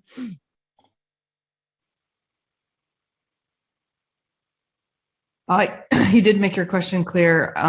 Does CTC staff want to address that or hold for later? Okay, Mr. McVie? Does this microphone work? Yes, it does. Okay, good. So your question was clear, Commissioner Klatt. I would not say that we would come back in a year because these requirements, these standards and BTPs would not go into effect until the 2023-24 school year. But that year will, and actually the lead up to it, because I'm sure we've got programs that will want to transition more quickly, will give us some feedback on whether or not that field requirement is causing problems. But one thing I do want to point out is that in Standard 1, it says that the program must take into consideration a candidate's prior bilingual teaching experiences toward meeting program requirements. So for candidates who are currently teachers and have existing experience, programs can give them credit for that. We set this up kind of like with the idea of differentiating instruction in the K-12 level, is start where your candidates are and then provide them what they need. Thank you. That's helpful information. Thank you. Thank you. Commissioner Simmons? Oh, I have questions both with the subject matter, the language requirement, and with the fieldwork requirement. Should I take them both at the same time? I think so. Okay. Let me start by saying I'm very much against having a fieldwork requirement for experienced teachers. And I think the fact that nobody is happy with either option of only 20 hours or having a requirement at all leads me to think that we have probably come up with a decent compromise.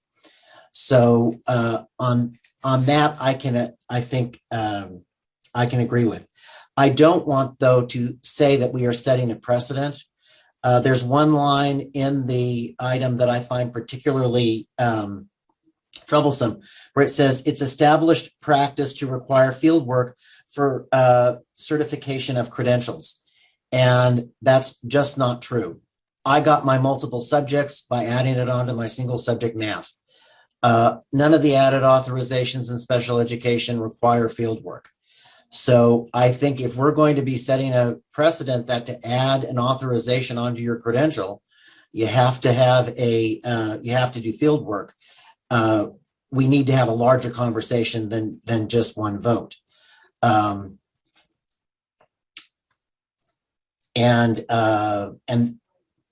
that's, oh, and I have another question too. Is this 20 hours subsumed within the normal hours that we would have for a prospective teacher, or is this 20 hours in addition to what they normally would have? So for someone who is getting their first credential, it would be subsumed in the total number of hours required. For a candidate who already holds a credential, I think our panel listed out many different ways that candidates could meet the 20-hour requirement. Looking at it from the point of view that there are probably many opportunities within their teaching day or within their week at school for meeting the requirement. So actually, instead of preferencing experienced teachers, we're actually putting them at a deficit, is what I'm hearing from that answer. Now, again, I can live with that, but I think that in this environment where I am not able to find substitutes, it's going to be very difficult for me to get them from their regular classroom, which is an EO, into a bilingual classroom for essentially an entire week. Commissioner Simmons, I think Magali wants to respond. Is that right? If I may, yes. The two options that I think are really important that CTA, even in their own position in support of professional learning for existing and practicing educators, that these 20 hours of clinical experience can fit into those 20 hours. They do not need to be within a school day, within a school week, within any type of constricted mode. That is a decision at the local level. In the shortage areas that we have for bilingual teachers, district leaders, school leaders can make adaptations for an after-school setting, even for a within-school setting. In Appendix F, some of those configurations are there, pulling in a small group of students to be able to document those hours in terms of being able to practice and observe and reflect on teaching in a bilingual mode, even within the school day. So it would not require substitute teachers unless district leaders want it to be that way. So there's so much flexibility in how it can be delivered within those professional learning spaces. Okay, Magali, don't mute yourself yet. So what I'm hearing you say is that I could say that you're going to the after school program, which we run, and I could have them provide those services during that time, and demonstrate their field work during that time. Is that what you're saying? Yes, that's what maximum flexibility for those 20 hours mean, and it's really locally driven. Okay, I can live with that. Thank you. Now, I have a question. Well, Commissioner Simmons, I think you were probably very wise to let me see if other folks want to talk about the 20 hours before we go to the language requirement. I think you were wise to think about that ahead of time. So Commissioner De La Torre and Commissioner Heredia, do you all want to address the field work, the 20 hours as well? Yes. Okay, let's move there and then we'll come back to you, David. So continuing with that, Magali, those 20 hours, I understand that it can be an after-school program. Can those 20 hours also be part of the teacher's instructional day if that teacher is a bilingual teacher? Absolutely. So they're not additional hours outside of their teaching practice? They do not need to be additional hours. They could be included and encompassed within a day.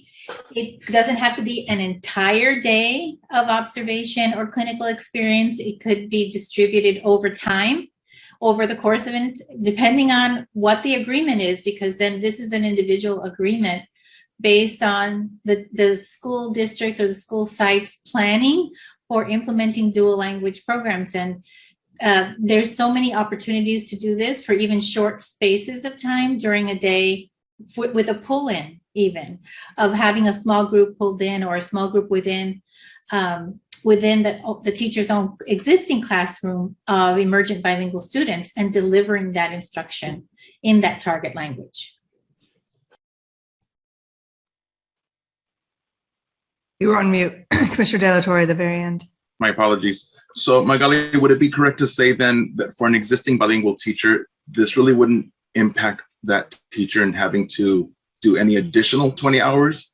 It could already be embedded within their actual practice? Yes, for an existing bilingually authorized teachers, they're clear. For an existing multiple or single subject teacher who wants to add the bilingual authorization, those flexibilities and opportunities to practice bilingual pedagogies can take shape in so many different types of and ways.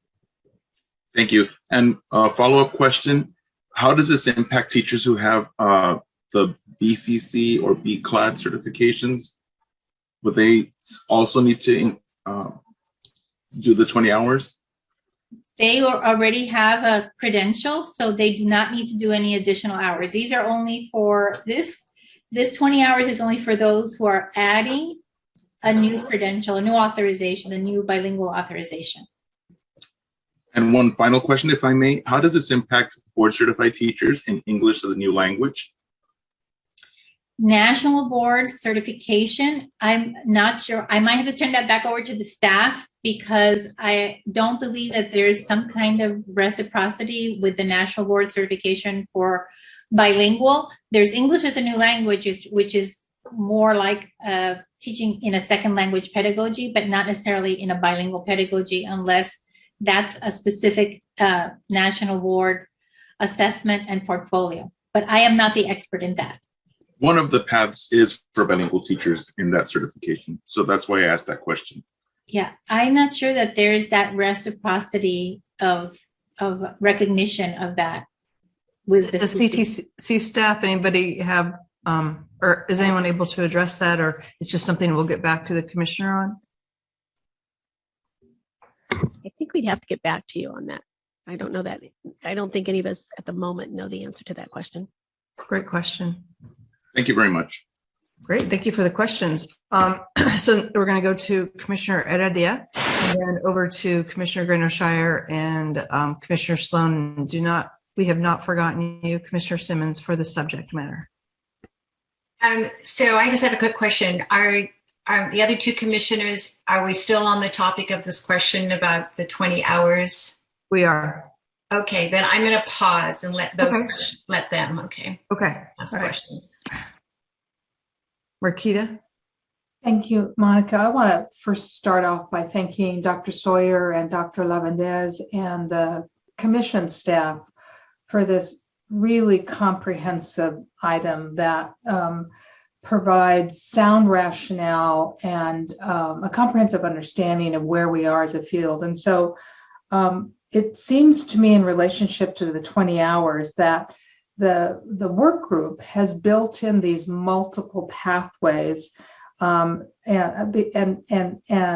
the idea of using prior experience in a vast variety of settings seems so reasonable to me. And I really appreciate this model of knowledge into practice. And if that's the model we're going to assume, and I think it's a very strong one, we absolutely have to have clinical field hours. And while I appreciate the complexities of providing field experiences in this context in these last 2 years, I think we need to think about what's the end game? What is in the long-term best interest of English learners in our state? So I really appreciate this comprehensive overview. Thank you.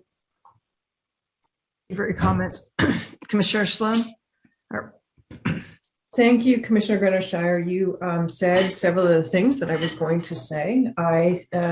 Again, the Appendix F is a tremendous resource for all programs, for all of us. So those of you who put that together, I commend you, because not only does it provide a strong rationale for the theory of action that we are going by in terms of how we develop as educators, it is getting very practical about all of the ways in which we as our new educators and programs and school districts can provide opportunities for educators learning how to be bilingual educators can demonstrate, not just demonstrate, and this is one thing I sort of want to emphasize in this document. There's a lot in this document about why we have fieldwork, because it allows candidates to demonstrate their competency. I just want to maybe somebody go through it again with a fine-tooth comb and make sure we have also the word developing as an educator in those experiences, just as much as we have about demonstrating, because that is the key, an important aspect of having these experiences with children in a mentored environment. It's developing these competencies, and it is, again, for the long game for our English learners in California and for the students that we want to be multilingual. This is about ensuring that the next couple of decades, we are preparing students in multiple languages to engage in our world, in our state.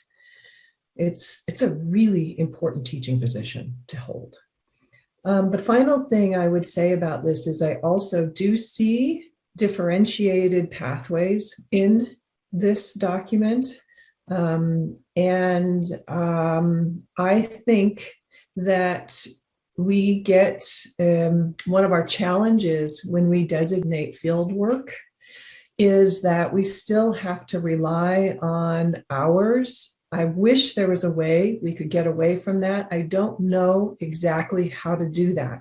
But this document and the things that we have created over this past year, like with COVID flexibilities, we have really, as a commission, started to think more deeply using research and the experience of our preparation providers to designate what are the kinds of experiences that we would consider field work for the purpose of developing and demonstrating practice with kids. So thank you for your work on this. I do support the fieldwork component. Thank you, Chair Sloan. Appreciate that. We're going to go to Commissioner Simmons, back to subject matter, and then Commissioner Heredia. Or do you want to go first, Commissioner Heredia? Is that okay? Okay, David says yes. Then I'll come back. All right. So I just wanted to say that I support the field work. When I first saw the 20 hours, I thought, only 20 hours? As someone who, was a bilingual teacher, and I chaired the bilingual teacher credential program at Sac State. I was excited when I read this package because we've advanced so far from the days when I got a credential. I'm even thinking that if I were in the classroom and I'm going to go into a dual immersion, it would serve me well to have those 20 hours, even as an experienced teacher. So I do support that. I think that, those people who called in, thank you very much for your comments, and because you're in the field every day with these teachers. I mean, you're the advocates for these teachers, and there's a new dual immersion school that's going to open in my school district, hopefully in 2023. I wish it was 2022, but 2023. And of course, I want the most competent teachers, the most knowledgeable teachers and skilled teachers. So I think we have to understand that, when you teach in a dual immersion school, it's very complex. There's a lot of, the socio-political underpinnings of bilingual education and dual immersion. People don't always acknowledge that. And it's kind of like this is just another school, but language teaching students in a language other than English is very political. And yet we want to have the most skilled teachers who understand that complexity, understand how to handle that, understand the pedagogy, and understand that, that they are helping to develop, a group of students who will then be able to be bilingual, biliterate, which it will be so precious in this day. But the 20 hours, yes, I appreciate all the discussion about the flexibility with that 20 hours for experienced teachers. Magali, thank you so much for explaining that. And, as you were talking, I was kind of thinking like, all right, if I was a site administrator, how would I go about ensuring that the teachers at my school who needed this 20 hours, how could they do this? And I think there's a lot of ways it can be done. With you could partner with another school district, also a neighboring school district, and try to work something out. So thank you. Thank you for your thoughts. And last but not least, we return to Commissioner Simmons to talk about subject matter. Okay, my questions have to do with AB 130, which allows a single subject Spanish teacher to avoid taking the the CSET languages, or I guess we call it world languages now, the CSET world languages subtest 3 in Spanish, if you want to become a teacher of Spanish in a single subject setting. Yeah, as I understand it, AB 130 does not apply to avoiding the CSET subtest 3 in Spanish for the purposes of a bilingual authorization. Is that correct? That is That correct. is correct. Yes. And I think I have a way to better explain it this time, Commissioner Simmons.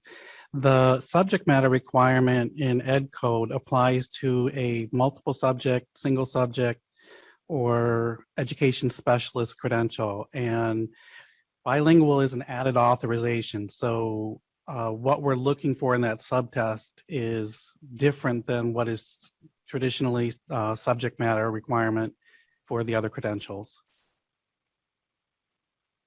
Okay, so, but we allow a program to define how it is that they are going to demonstrate language competency, correct? Correct. So if we're saying that under AB 130, that domain 5, 6, 7, and 8 are equivalent to to language competence, couldn't a program say that based upon the commission's own research, that if they have like 3 units in each of those 4 domains, that they've met the requirement? So that question is a good one, and we actually have another meeting set for next week to look at that ability of programs to do a local assessment. It's not something that is widely done, so we want to spend some time looking at what does that local assessment really mean, and could programs do something like what you're saying? And I think it's very important for us to say, we said CBEST was a barrier because there should be a coursework option in addition to an assessment option. I think for us not to say, and the same thing we said with the various CSETs. And I think that for people who learn differently and who can demonstrate knowledge differently, for us to say that a traditional paper pencil assessment is the only way that you can demonstrate language competency would be hypocritical of us. So I'm hoping that we are looking for ways to streamline this barrier in the same way that we did for the subject matter and the basic skills. Yeah, we will look at that, and if changes are needed, either in regulation or program standards or even Ed Code, we will bring that back to the commission. Ms. Gutierrez? Yeah. I can add that while a majority of the bilingual authorization programs do require the CSET to demonstrate the language competence requirement, over the last year, we've had a number of new programs approved, and it looks like we're seeing some more of them who are offering coursework instead of requiring the CSET. So it's not quite at the flexibility level you might be looking at, Commissioner Simmons, but there are additional options for candidates.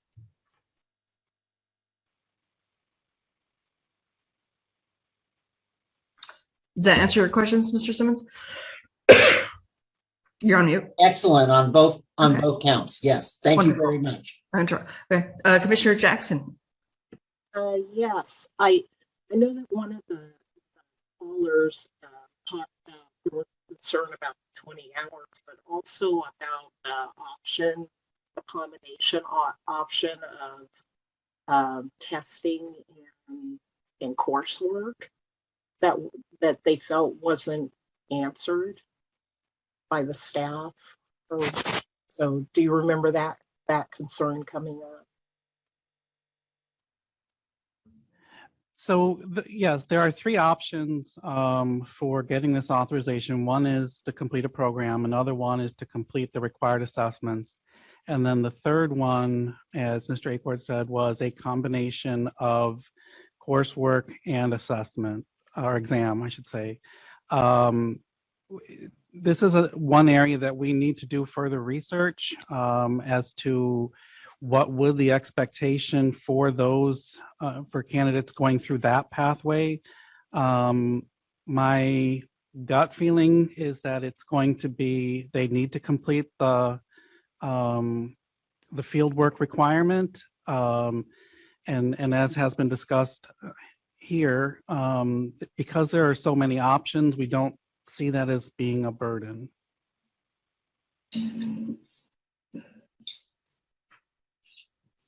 Commissioner Jackson, do you feel that addresses the issue? Yeah, I think what I heard in the response is that there's still more research that needs to be done on that option. It's still not firm. Is that what you're saying? That's correct. And we'll need to provide guidance to programs. Okay. Okay. I don't see any more virtual hands or physical hands, and this is an action item. So I'm going to move to a motion. So do I have a motion that the commission adopt the proposed bilingual authorization educator preparation program standards, bilingual teaching performance expectations, and revised preconditions?